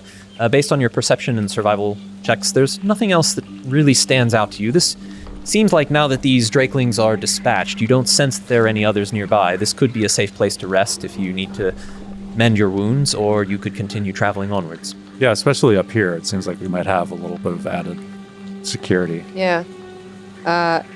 Ignatius, why don't you come up here? We'll rest on the higher ground, stay out of the wet. Right. Okay. And he's going to start moving toward everybody. I'll do the same. And I'll climb up there. Yeah, I'll place you up on the upper level. Oh, cool. Oh, Yeah, you can go under. You can go under the That's so underpass. cool. I'm gonna pop you up on the upper level there. One of the things we're gonna do with this map, a little peek behind the curtain. There'll be like a patch of vines you can climb that will sort of self-service your ascent. Oh, that's fun. that's cool. Yeah. Yeah, I just love, the detail is just so obviously so The great. animation on the water is really and great. also in every flower petal, moves slightly. Yeah. Wind and stuff. And then, of course, there's the loose petals that are just flipping around that makes everything look so beautiful. It's really awesome. Really cool.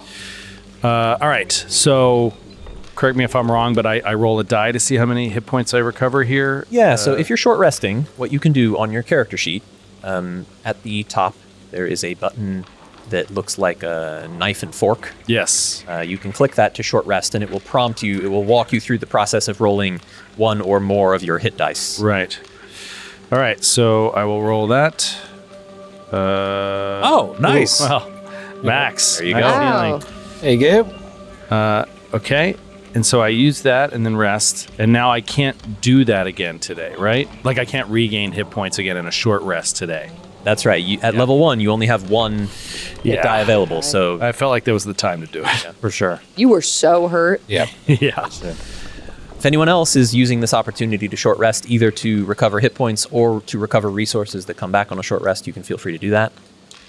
Otherwise, when you are ready, you can depart this. Yeah, I think I feel better. Let's go. Yeah. Yes. Let's keep moving. You look better, my friend. Now that I took that rest, I feel invigorated. I've never been attacked like that before. It was the adrenaline I felt I've moved faster than I've ever moved in my life. Well, not since I was young, at any rate. Have you been in a lot of fights? Yeah, a few. I've never seen like these stuff like these lizards though, right? I've never seen anything like that before. Yeah, you can roll a nature check if you want to ascertain if you know anything about these creatures. Natty 16. So good. Not bad. You've not seen these before. However, you do have some knowledge, and you understand that creatures like this would not be natural to this region. They seem to be perhaps either invasive or here for reasons that you do not fully understand. Their physiology seems as if it would not be well suited to this environment. Now, they can climb, but certainly the blindness would not be serving them well in this environment. Yeah, it seems like they'd be like subterranean or something, based on just their pallidness and their blindness. I would guess that. A possible presumption. It's like they do not belong here. This is very strange. You should be on our guard.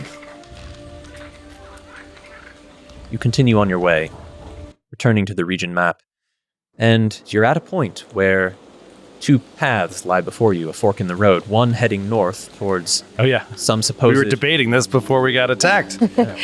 I had forgotten, and you said you wanted to go north? No, I wanted to go south to the miners. I thought the miners were north. No, the archaeological settlement is north, which I think Amunet would like to go to. The archaeological settlements in the Anachronum Expedition. I took notes. It's probably in my journal as well.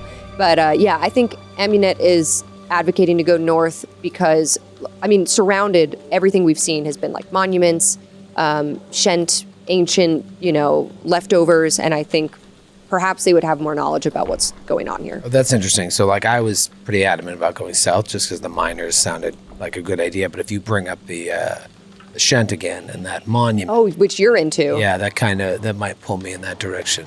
All right. Yeah, maybe north would be the right choice. Flamberg, are you all right with going north? Well, when two paths diverge, I prefer to take the one less traveled by. But in this case, north it is.